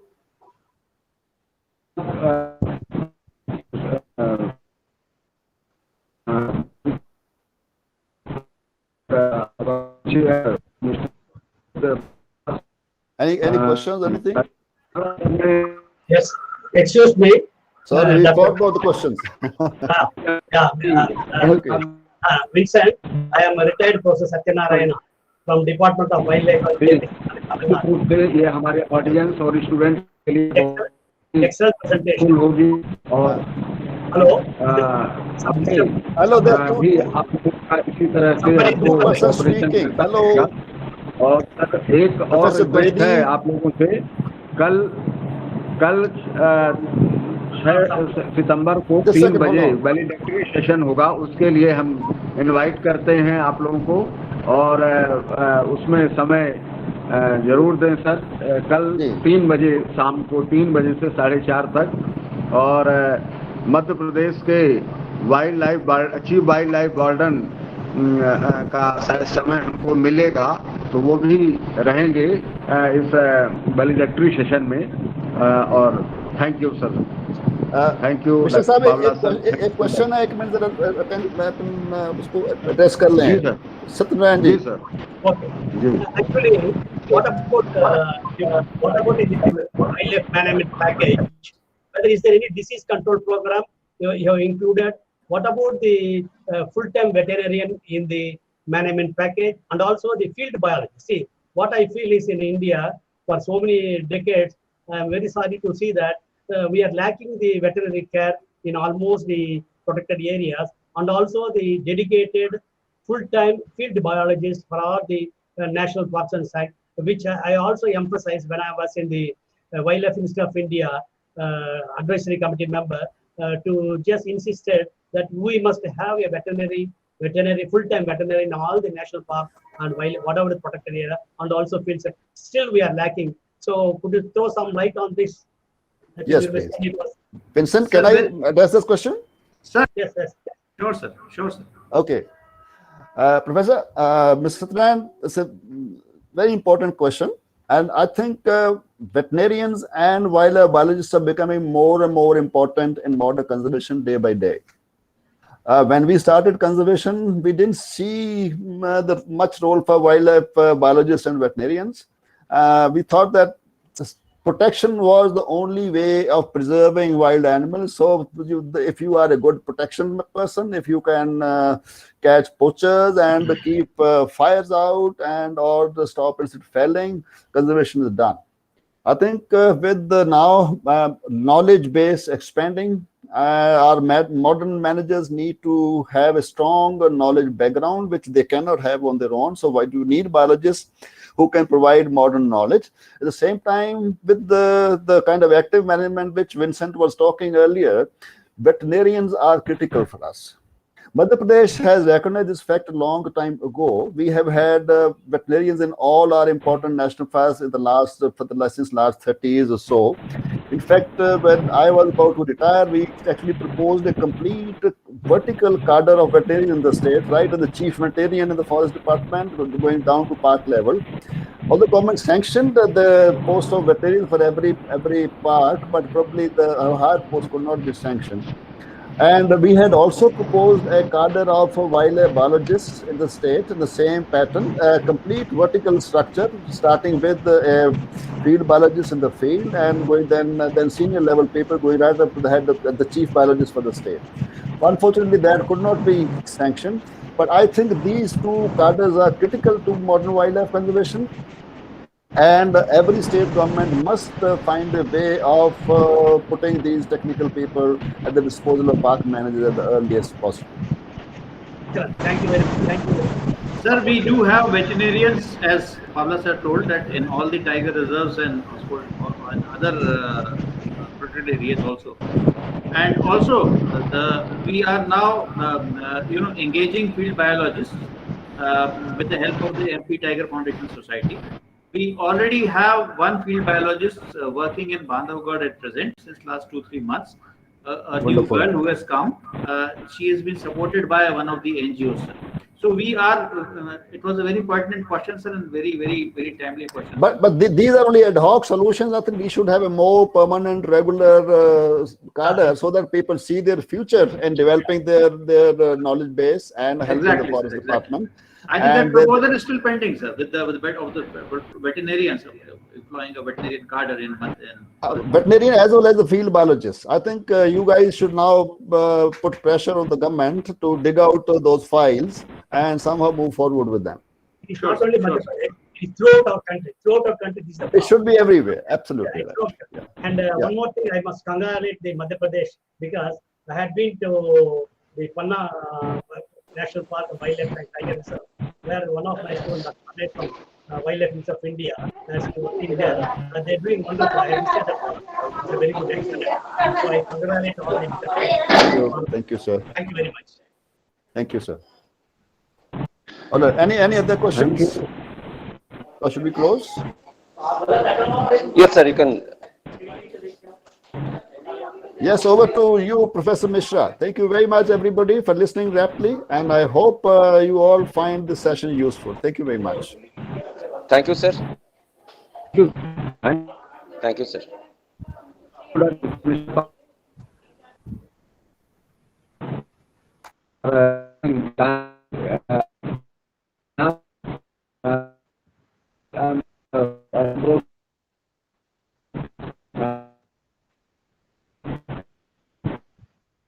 We can't hear you.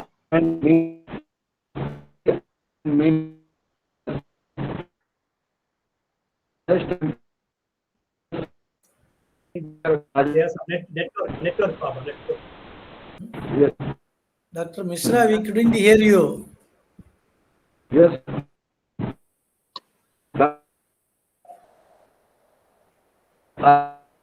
Mr. Director, Law.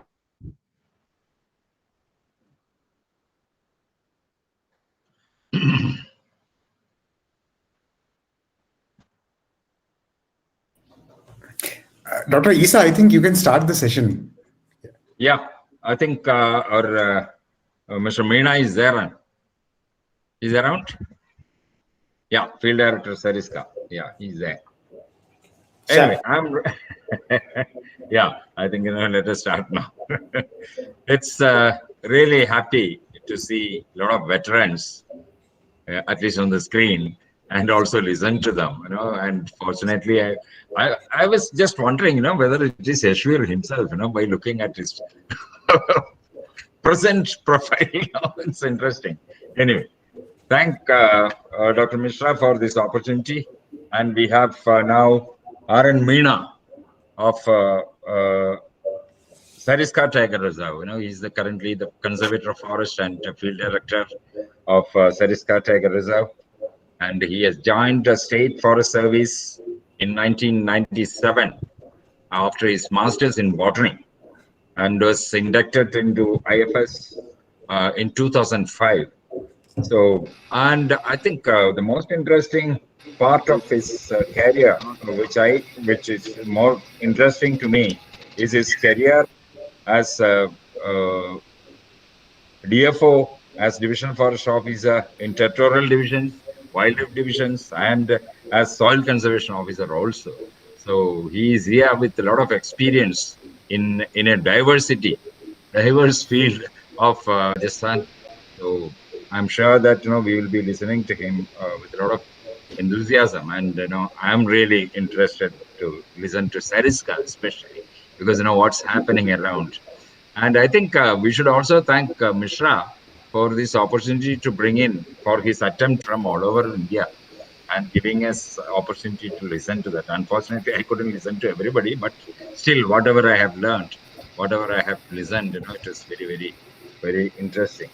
Now I would invite Sri Meena for his talk. Thank you.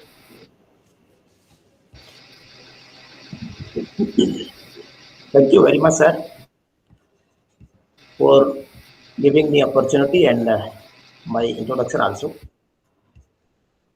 Am I audible, sir? Yes. Yes. Sir, सर्वप्रथम तो मैं I would like to take liberty to speak in Hindi also. I'll be more comfort with your permissions. And secondly, sir, today is Teachers' Day, so I salute and I pranam to all my seniors as a guru. The learning process in life, what I feel, sir, Pavla sir and Vincent Raim sir, Dr. Esa sir, all my seniors, with regards. Sir, Sariska, regarding अभी मैं PPT, I would like to share with you, sir. After this, sir, मुझे liberty दे दी गई है, मैं ऐसा assumption मानता हूँ हिंदी में बोलने के लिए. Sir, I joined here before 1 year, sir, and I would like to request you, sir. Am I audible, sir? Yeah. Sir, just a minute, please. Hello. Slide को थोड़ा. You're audible. Please, sir, just. But the slide has not come up. Yeah. Okay. Sir, just a second. How to enlarge it? No, अभी तक नहीं आया है ना. Enlarge कर, बड़ी करें. अच्छा, अभी आ गया. Yes, gone. आया और गया.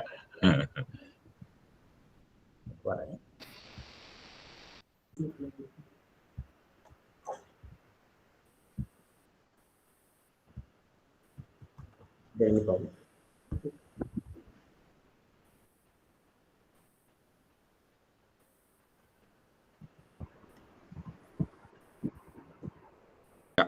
Just a minute. Dr. Meena, first to open your slide and minimize. Sure. And then go for presentation. Yeah, you first to open and minimize. Not closing, minimize. Then you go to the down, that is, there will be arrow mark is there. Arrow mark is present now. You click that, you will get 3 windows. Opt for middle one. Open the middle windows. you can see your presentation and click it that will be sharing.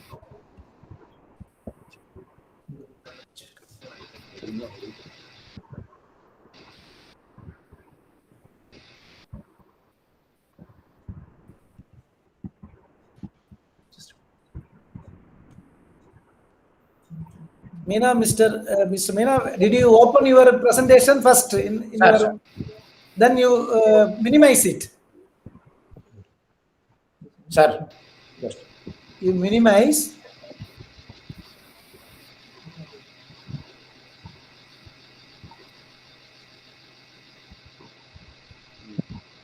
Yes.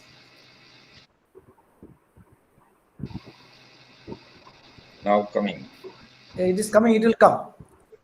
If the file is a larger one, it will take a few seconds. Yes. No. You are visible now. Yeah. Present.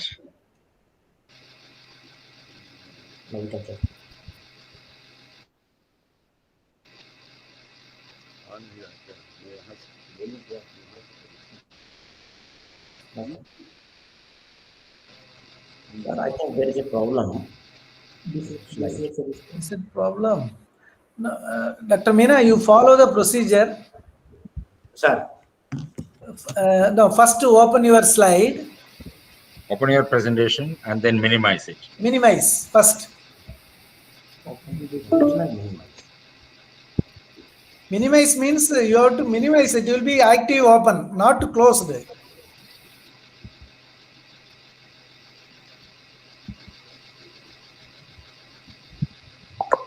I think some connectivity problem.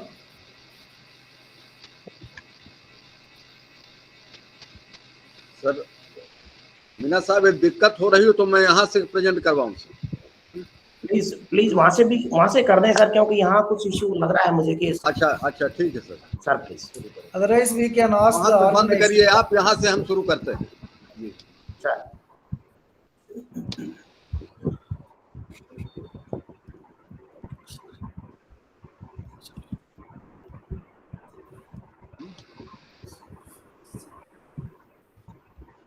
Yes. Yeah, I just come. Sir, is it visible? It has come now. Please go ahead. Sir. हो गया आपके यहाँ से हो गया sir हाँ sir शुरू करें प्लीज जस्ट मीना साहब जरा प्रेजेंटेशन मोड में कर दीजिए इसको ना sir. Otherwise, you have to use left hand side to click the slide. Now I think it's okay, sir. It's okay. We can see that. Yeah. So मुझे sir Hindi में बोलने की लिबर्टी भी आई थिंक दे दी है सभी seniors ने। बिल्कुल sir I will start it now. Thank you and sorry for interruption. Sir, it's an introduction of Sariska. Sariska represents tiger habitat spread over the world's oldest mountain ranges, the Aravallis. The forests of Sariska were managed as a hunting reserve during the reign of the Maharaja Alwar. Shooting was permitted till 1955. After independence, Sariska was declared a reserved area on 7th November 1955 under the Rajasthan Wildlife, Animals and Birds Protection Act 1951. It was declared as a tiger reserve in 1978 as 11th tiger reserve of India. The hilly landscape is covered with continuous vegetation of dham and Vitis pendula and salar, Osvilla serrata. Sariska is the main catchment area of Rupare river in Alwar region. Slide is not moving. That is not. Second slide. Oh, it's okay, sir. Dr. Meena, to move the slide, you use the left hand side. That's left hand side. You have to move your mouse and then click because you are not enlarged your slides. You see the left hand side. Sir. Left hand side slides will be there. तो ये किनारे पे जो हैं उनको left hand side. Slide Now you are in the slide 1. You move the mouse to slide 2 and click. Slide. Yeah. Move down. Yes. Second. This one. Yes, sir. Please. Move down your mouse. Now it's Yes. okay. Yeah, that's it. Yeah, like that you should go. Right, sir. Right, sir. Yeah, Now now it it's will okay. Now you can go. Automatically it will go down.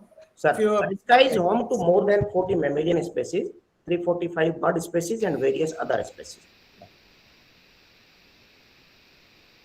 Now it's okay, sir. Third one. Yeah, yeah. Nearest tiger reserve from the national capital and state capital, sir. And I would like to share you, sir, Sariska is a golden triangle for the purposes of because we are in the NCR region, and Delhi is 180 km from this Sariska Tiger Reserve, and 200 km from state capital, I mean Pink City Jaipur, and the same distance we are having from Agra also.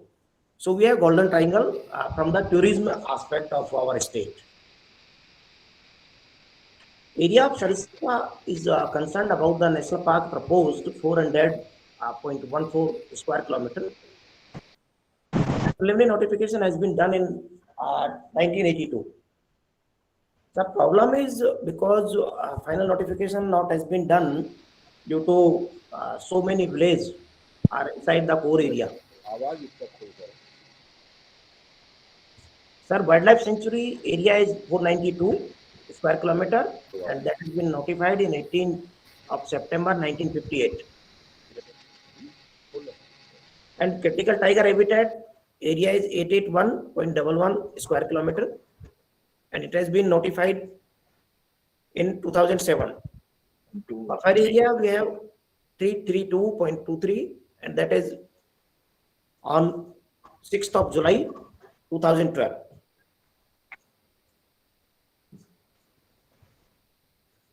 Sariska division, in fact, sir, Sariska Tiger Reserve consists of 2 divisions. One is Sariska DFO Sariska itself, and second, the Jaipur Wildlife Division, including one range only. Religious places about Sariska Tiger Reserve. Sir, we have major religious places where the pilgrims are attracted from all around the country. Because we are very near to Delhi, Haryana, Punjab, obviously the state capital of Rajasthan also. And we have Pandupol Hanuman Temple and Bhartri Temple, where in numbers of lakhs pilgrims are used to come here, sir. Mainly Pandupol Temple, it across the center line of the core area, approx 21 km one side. And that is a big disturbance for the Sariska Tiger Reserve. Third one is Narani Mata Temple. In fact, that is a part of a Tiger Reserve. Dhar Sati Temple, Udena Temple, Chakradhari Hanuman Temple, and those all our temples include are inside the Tiger Reserve area. Major carnivores of the Sariska Tiger Reserve are the tiger, obviously jungle cat, hyena, leopard, main species, panther, and these are the major herbivores in Sariska Tiger Reserve. Avifauna, we have abundant species about avifauna. We have 345 species in Sariska Tiger Reserve. Conservation challenges: large extent of CTS is exposed to heavy anthropogenic pressure. We have 24 villages of liguadas inside and 156 villages surrounding the Tiger Reserve. Illegal grazing, lopping religious structures, and we have identified at 308 temples inside the Tiger Reserve. Mainly Pandupol Temple, as I requested you, located 21 kilometers inside the core area of the Tiger Reserve. Road networks inside the Tiger Reserve. Fragmentation of tiger habitat due to various road networks inside the PA, protected area. Tiger local extinction and reintroduction. I would like to share some past history of the Sariska, sir. We are just zero. We were at just zero in the year of 2004 when Sariska lost all its tiger due to poaching. That was shameful to the Sariska Tiger Reserve. But I am happy to share, sir, we have now 23 tigers in Sariska. And tiger reintroduction plan prepared by WII, Government of Rajasthan, and TCA in 2006-07. We are obviously thankful to our alma mater WII, state government, and obviously NTCA. 9 tigers, 4 males and 5 females reintroduced to Sariska from Ranthambore during June 2008 to April 2019. As initial stock of the population, one more tiger was introduced in June 2019 for balancing male-female ratio. But first male tiger ST1 died due to poisoning in November 2010. That was again shock to Sariska Tiger Reserve. ST4 again died due to territorial fighting. ST5 missing. We don't have any evidences, even bones also. And inquiry is still going on through different agencies. ST11 due to snaring, ST16 due to his stroke are dead. And this was the scene where Sariska has started to flourish. And I'm thankful to the then Minister, Central Minister, Mr. Bhamar Jitendra Singh. At then time, Chief Wildlife Warden, R.N. Mehrotra sir. And I salute to them to take a big decision to flourish the Sariska. This was the photo when we introduced the tiger from Ranthambore. This is the chronology of tiger translocation. First tiger we translocate on 28th of June 2008 by air, as I requested you earlier. And second is date of release in the wild, because WIA team was there with the park managers, the then park managers. And same tigers and male and females, SG2, 3, 4. First 3 tigers transported through air and ST5 also, and rest of the tigers translocated by road. And this is the chronology of tiger translocation. Sir, these are the indications by tiger pigs. They are concerned by plane or by road, by helicopter. And the red pug mark shows the death of the tigers, as I earlier requested you.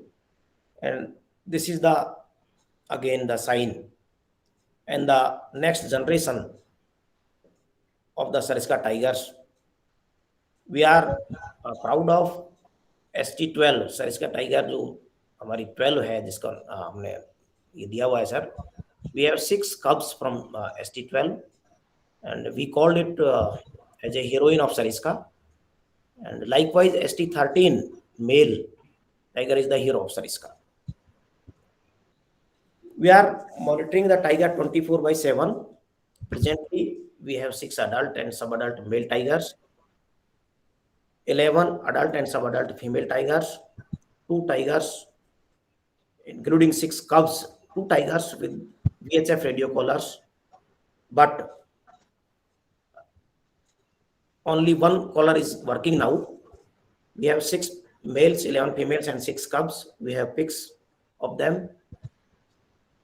Modus operandi, tiger monitoring party comprises of an in-charge FD staff and a field assistant. Local is constituted for individual adult and sub-adult tiger. Tracks the tiger and reports its evidence and location on hourly basis to control room. During daytime, monitoring is carried out on motorbikes and at night with the help of 4-wheelers. Daily tiger monitoring update is provided to DCF STR and CFFD STR.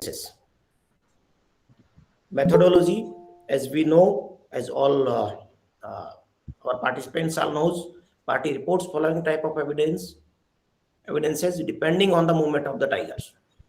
Direct sighting, radio signal, collar tigers only, pug marks, scratch marks, and vocalization. And this is the format of daily tiger monitoring. We called it a short and DTM protocol. Sir, in Sariska, I would like to request you that each and every tiger having the local force person with our forest staff, with the motorcycles and the obviously antenna that for the tiger who has radio collars. This is the camera traps we are using for monitoring purposes. 6 to 8 camera traps per animal. Total 152 for precise monitoring for tiger all around the year. And we can see the concentration of the whole tiger in between of the tiger reserve. But nowadays, sir, I would like to request you that Sariska Tiger Reserve, the tiger population is balancing and they are scattering in all around the tiger reserve. I will discuss you later on about that. Monitoring through mobile application, as my previous sir जो है ancient रहीम sir ने इसके बारे में आपको काफी बताई दिया है. An app developed by NTCA WII for monitoring through mobile device, photographic evidences of carnivores, signs, other fauna and water sources, human disturbance, illegal activity may be recorded through this app. 80% area of STR using patrolling through M stripes. Staff position, in fact, we are facing the problems about field staff, sir. Almost 50% staff have, and rest of the post has been vacated. Village inside STR under relocation process, sir, we have totally 29 villages inside the park. But till now, sir, we have relocated 5 villages from core area as different colored in this list: Umri, Bhagani, Gwada Rotkyala, Dabli, and Gwada Panidhal. I would like to request here, sir, after my joining here in last year, I have completed 1 year and a half, 1 month almost. We as Team Sariska, we have shifted 2 villages 100%, and I have taken the task that without 100% relocation of any villages from any PA, that may be sanctuary or tiger reserve or whatever the conservation reserve, there is no purpose to relocate the villagers from any PA. What happened in Sariska last 15 years, 15 to 20 years, we have relocated 2-3 villages. Only 1 village at Bhagani and partly Rotkala, we can say, we have relocated it 100%. Then after, now this last golden year, I would like to share with you. We have done it by constituting Team Sariska, and I have very good team I would like to share with you, sir.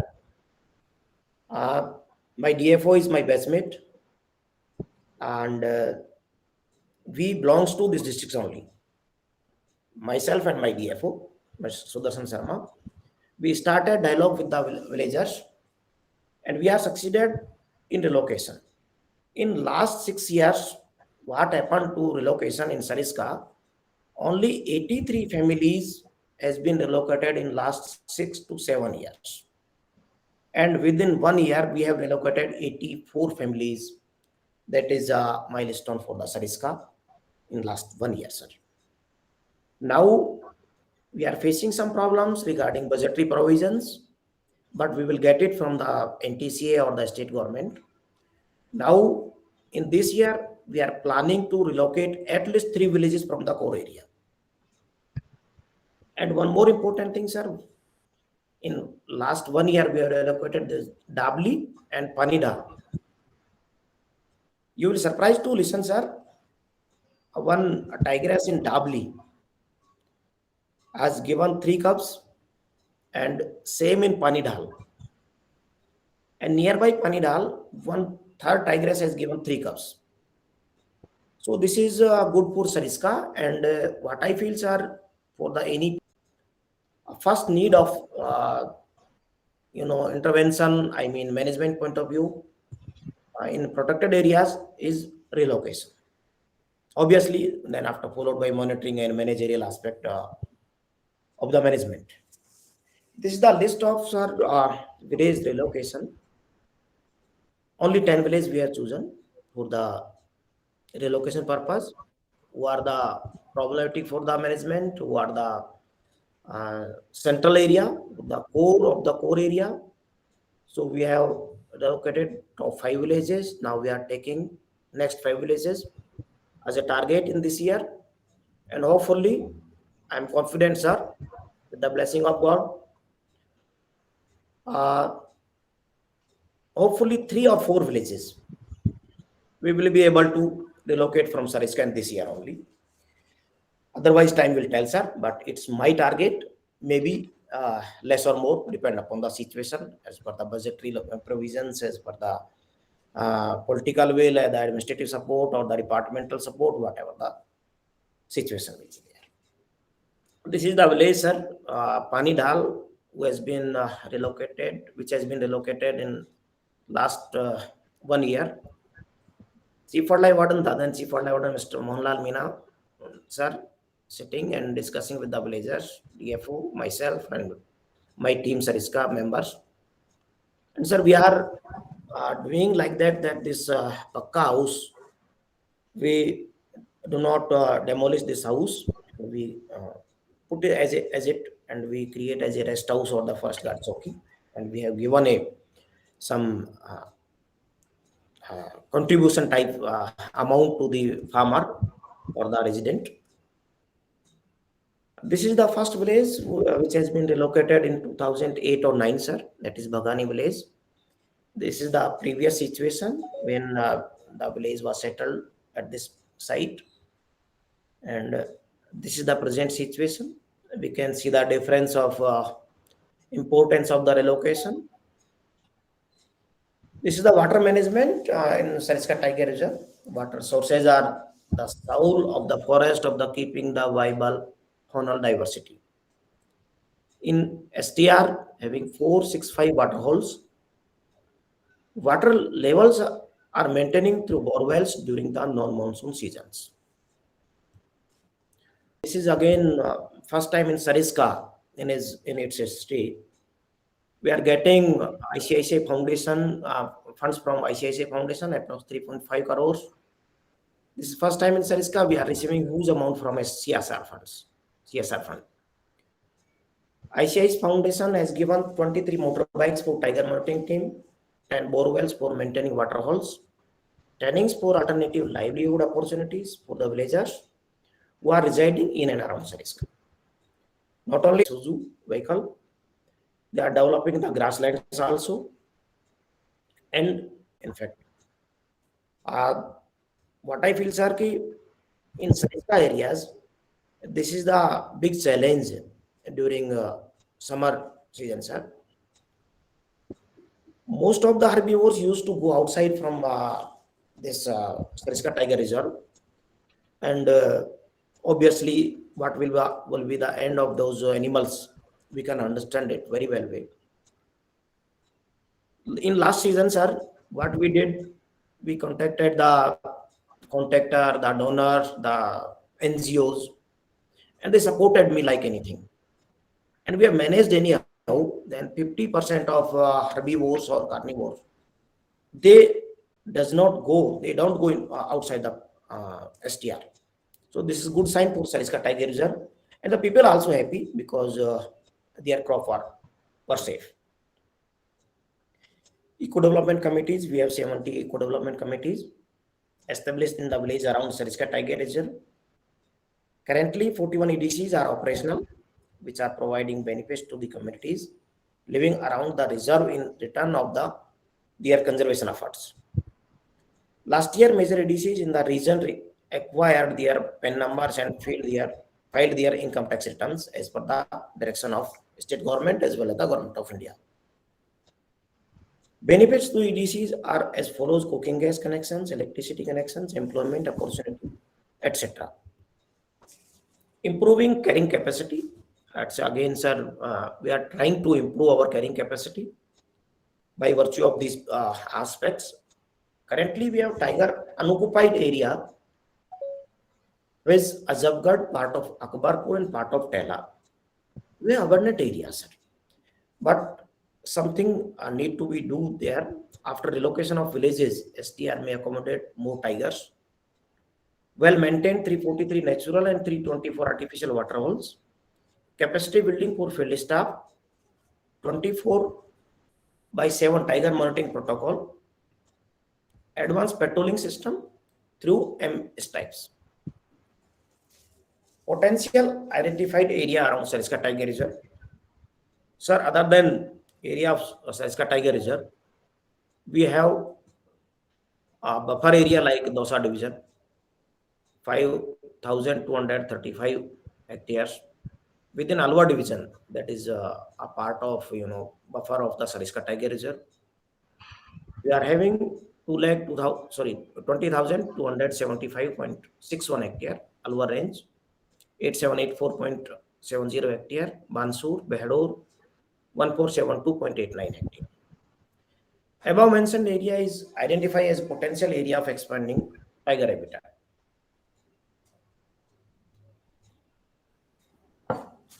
This is the maps showing the habitation.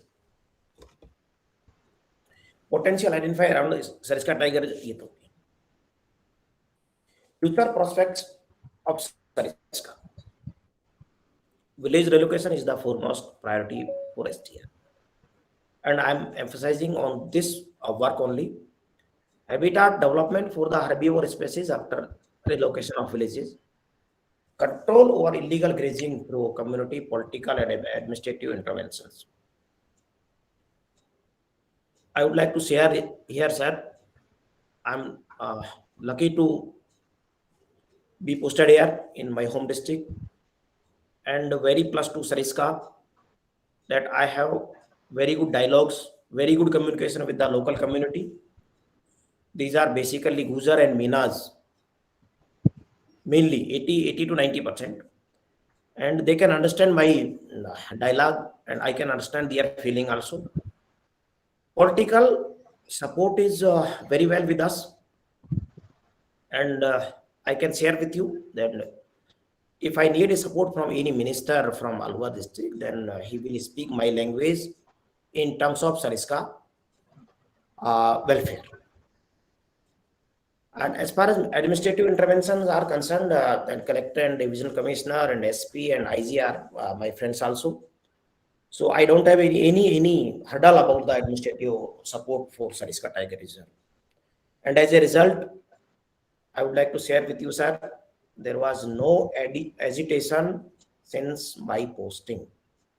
Otherwise, the forest rest house of Sariska used to be a camp for the Gujar's agitations. So it's a good thing for Sariska now, sir. Next, regulated religious tourism inside STR through online process. Sir, we are facing very, big problem, especially Pandupur temple pilgrims. During Tuesday and Saturday, 1,000 plus vehicles used to go inside the park, and they crosses the 21-kilometer length to the temple and coming back from the same route. So what we decided, we have decided to held a meeting with the minister, and we have conducted the meeting with the collector and the local that mahint of that temple by constituting a committee at different level, SDM level, then range officer, then ACFs, then DCF, then collector also. So we are planning to regulate that certain vehicle will go, then after it will be crossed as per the carrying capacity of our management. So that is in pipeline. Hopefully within 6 months we will be able to do something. Regulation of traffic on highway passing through PA, as you are aware, sir, then highway passes through this protected area, but we are thinking about that. Improving wildlife corridor connectivity to Rajgarh, Thanagaji, Alwar Division, Viratnagar, Dausa, Senthal. which can be a good cushion for the Sariska Tiger Reserve, for its expansion, filling up the vacancies in the department. These are the future of Sariska, sir. I tell you, the heroine, ST12, ST20, ST14 cubs. And this is the last picture, which we have collected from one camera trap, and the 11 species from a single camera trap, sir. Other than that, sir, I would like to request you,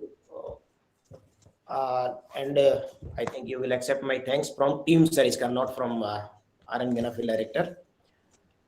I have very good team, sir. I have repeated it again, and it's my strength also. And I would like to, create a history in Sariska, that field director and deputy field director, they are not different posts. I've been in Ranthambore also, sir, for a 3.5 years. We usually at that field director and deputy field director used to fight for their powers.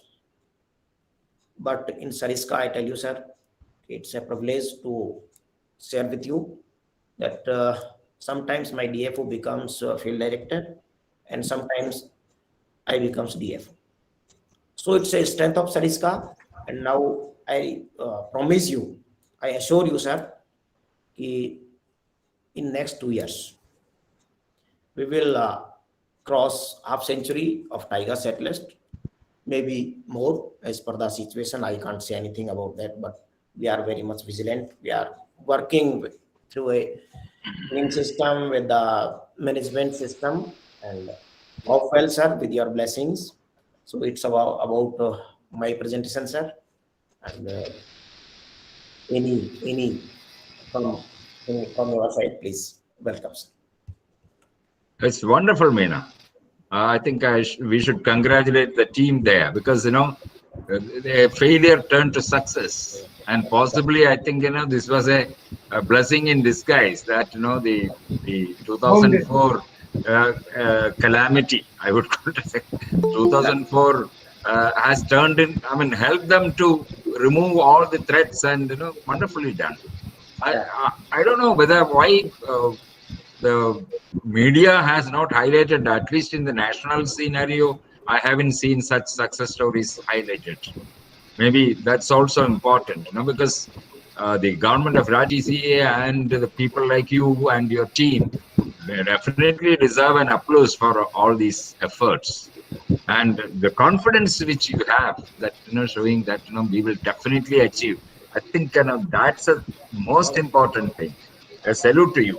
And others, I think Ashwir, you have something to add, or you want to say at the end? You can decide, please. Maybe, sir, at the end it will be better. Maybe some questions might be there. I can see Mr. Pandu Rangan is. Rangan, yeah. Yes. Dr. Isa. Hello. Yes.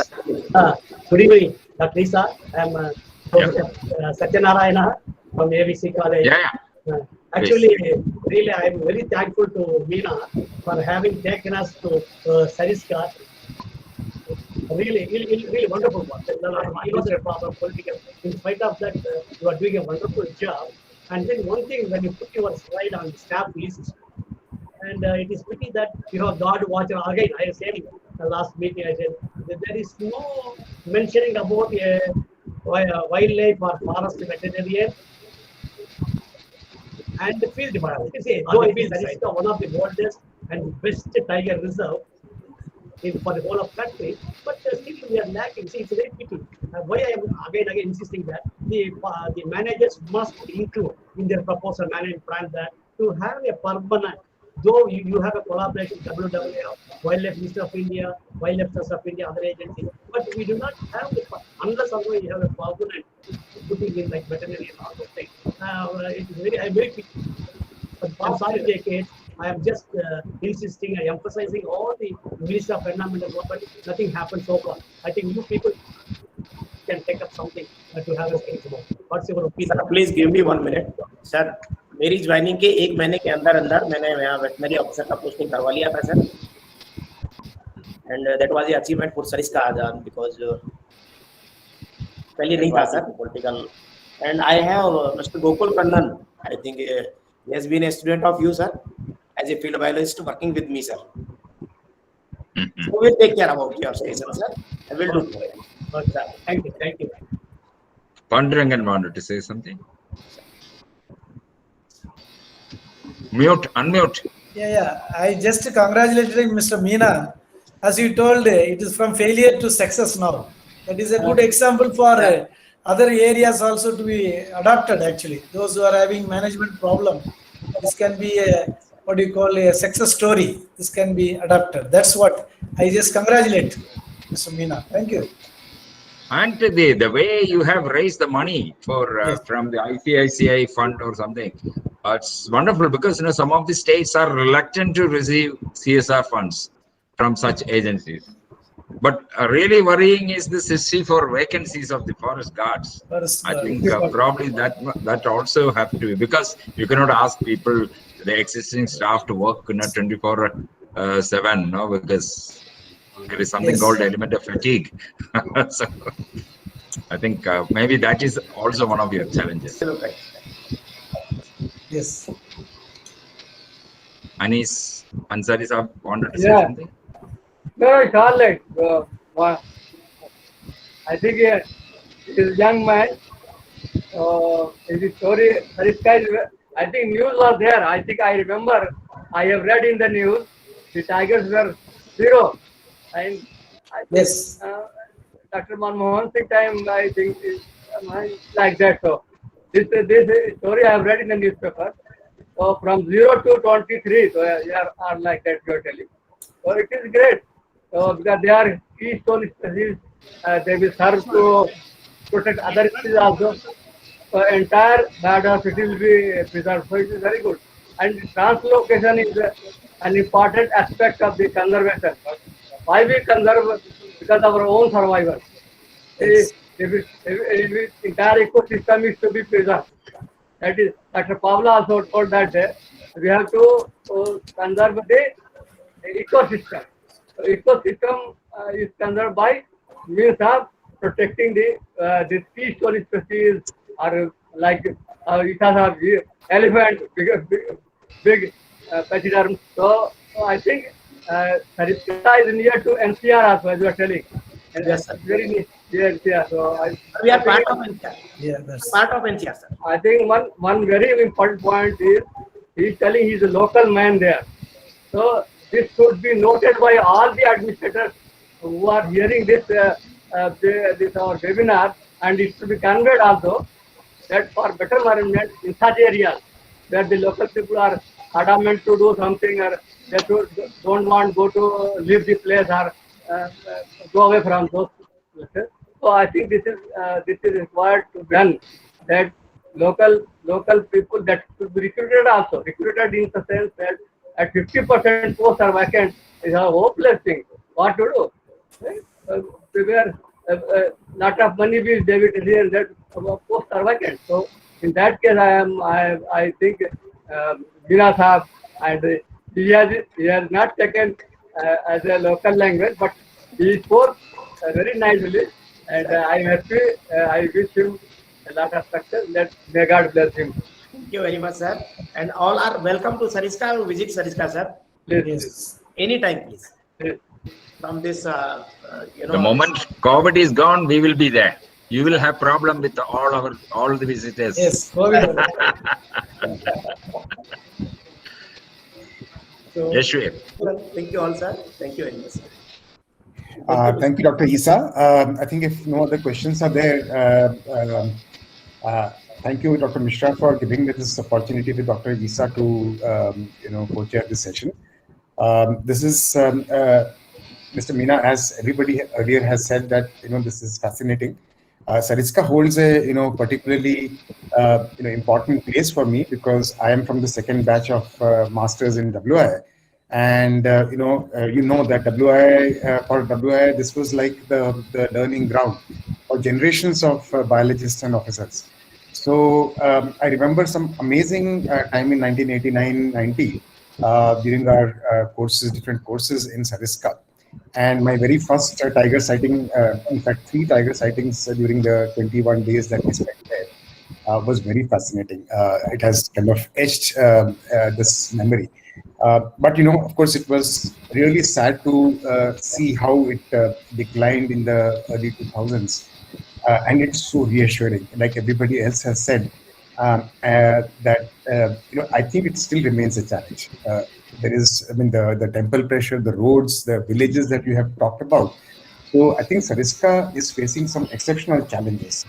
And this is something which I think a person of your caliber, and especially like Dr. Ahmed also pointed out, somebody who has local acceptance and understands the local nuances much better, is the best solution. So we and it was actually very great, nice to see the Google Earth image of Bharani village, and it was something. It's like a textbook example, of and I'm sure if you have camera trap pictures and all from within the village premises, those can be very fascinating to illustrate the point of how jungle can actually reclaim such areas. I think it is a very, very progressive way in which you have led the conservation of this area. And I would really wish you all the best. And of course, the state. It's a very challenging thing. And I really hope that this continues. Dr. Isa.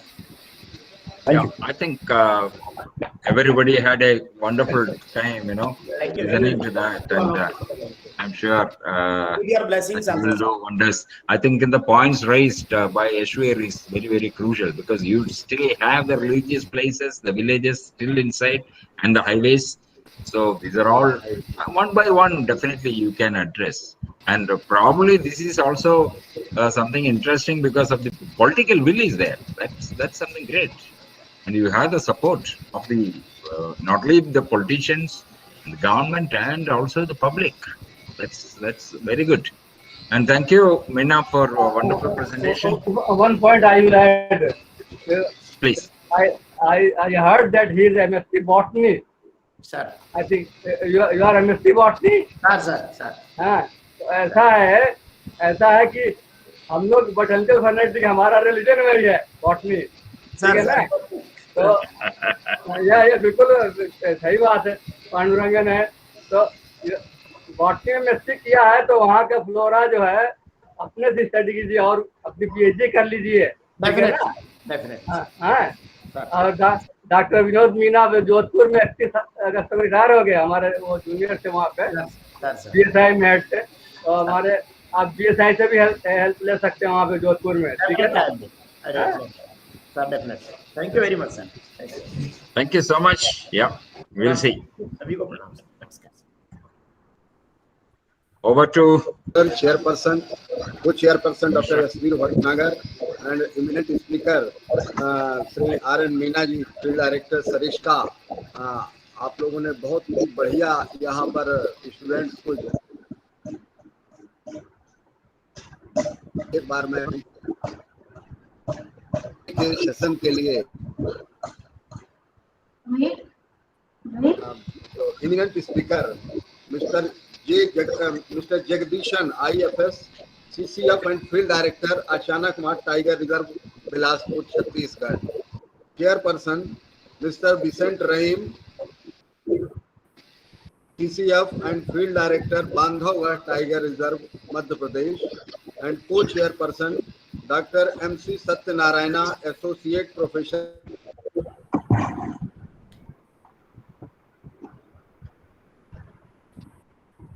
Thank you. Okay. Welcome, sir, all of you. And I am request to Mr. Vicent Rahim, please chair the session and introduce our. Good afternoon, everybody. Once again, I am really glad to introduce Mr. Jagdishan, whom I met very, very recently in Savai Madhopur, and it was really a pleasing experience, encountering such a young and energetic guy. A brief introduction about Mr. Jagdishan. He has been he has served as DFO in various districts of Chhattisgarh, which is his home cadre. As DFO Sarguja for 3 years, as DFO Working Plan Sarguja for 2 years, in South Kondagaon Division for 2 years, in Katgora for 2 years, at Jagdalpur for 1 year. Then he was promoted as CF, and then he was in the Jagdalpur Circle as CF. Then he was CF Administration at the headquarters, and at present he is CCF Bilaspur and also in charge of the Chanakma Tiger Reserve. While he was DFO in Katgora Division, the Katgora Division received CM Award and cash prize of rupees 1 lakh for excellence in the field of MFP processing and value addition and sustainable livelihood. Mr. Jagdishan's hobbies include sports. He looks very fit and he is into running and football and basketball and volleyball. And as a team member of the Chhattisgarh Forest Department basketball team, which received 3 gold medals and 2 silver medals in the All India Sports Forest Meet, he was one of the members of the basketball team of Chhattisgarh Forest Department. He is also runner, and he has completed half marathon of 21 kilometers 3 times. And his other butterfly watching, and his favorite field is conservation and protection of nature and wildlife, along with improving the livelihood and sustenance of marginal and poor people living in and about forests. So he is going to speak today on Achanakma Tiger Reserve Management Perspective, Issues and Challenges. Thank you so much, sir. It was really a pleasure attending a Government of India's NTCS conference. Really great experience, sir. But again, once again, thank you. Special thanks to you for giving a great introduction. It's really grand.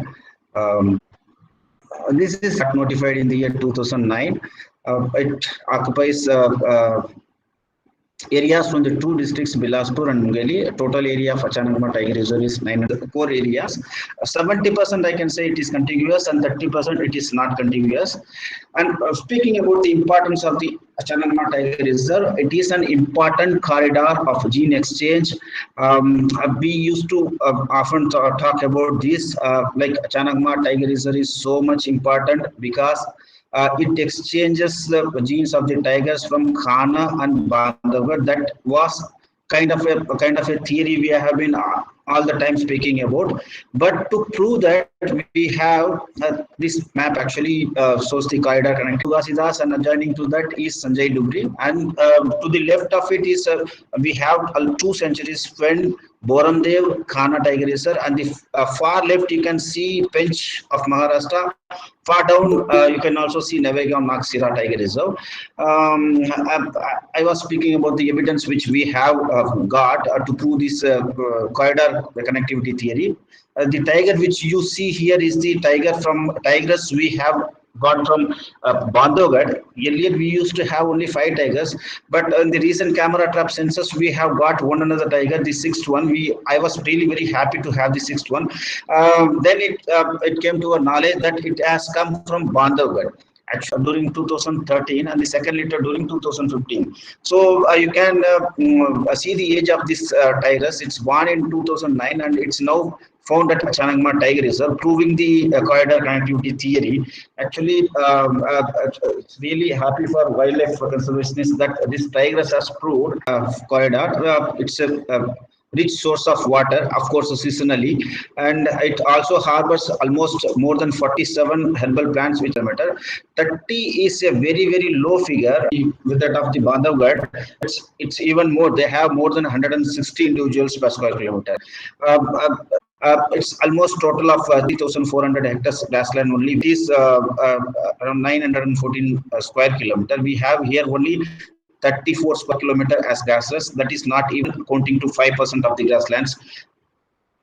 That, sir, when are you going to show tigers inside the Achanakma Tiger Reserve? As if I am.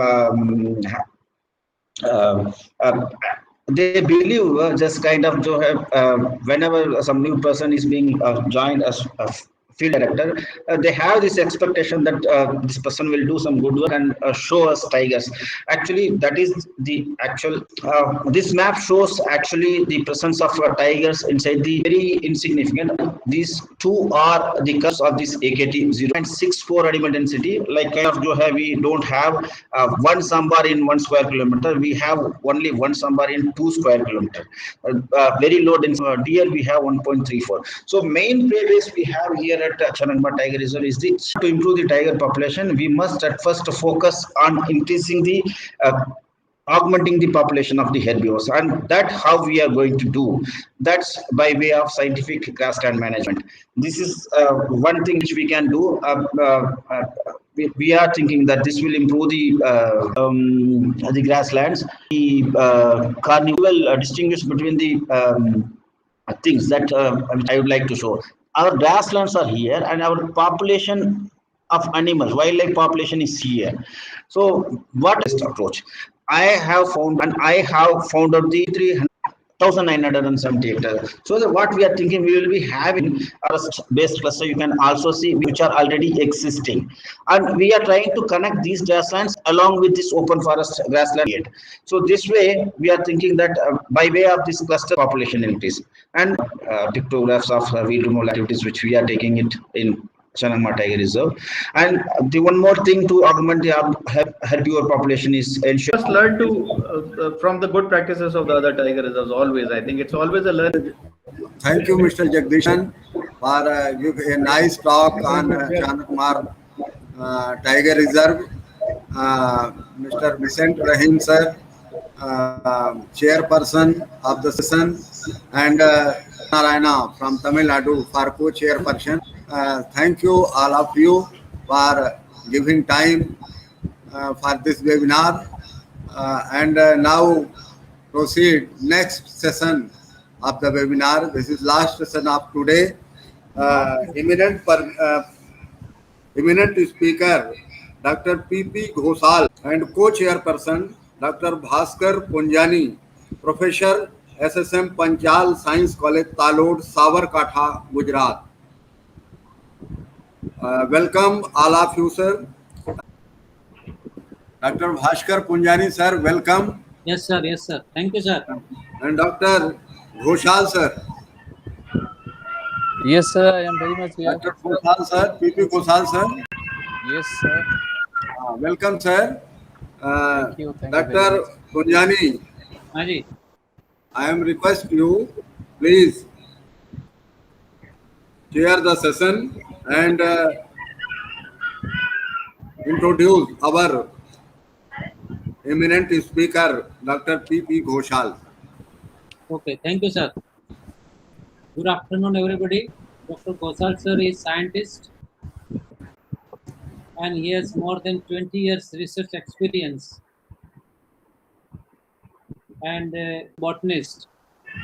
He is also interested in working on nomenclature of angiosperm taxonomy and digitization of type specimen at herbarium at Calcutta.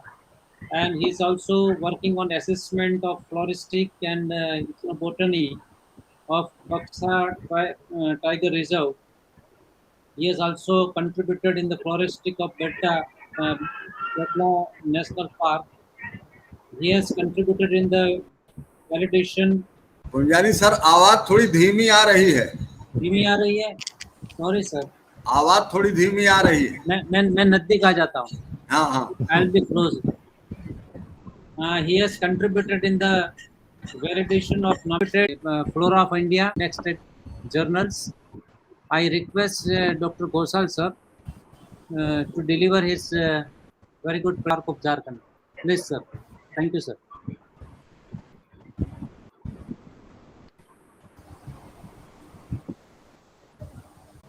Yes, sir. Is it visible?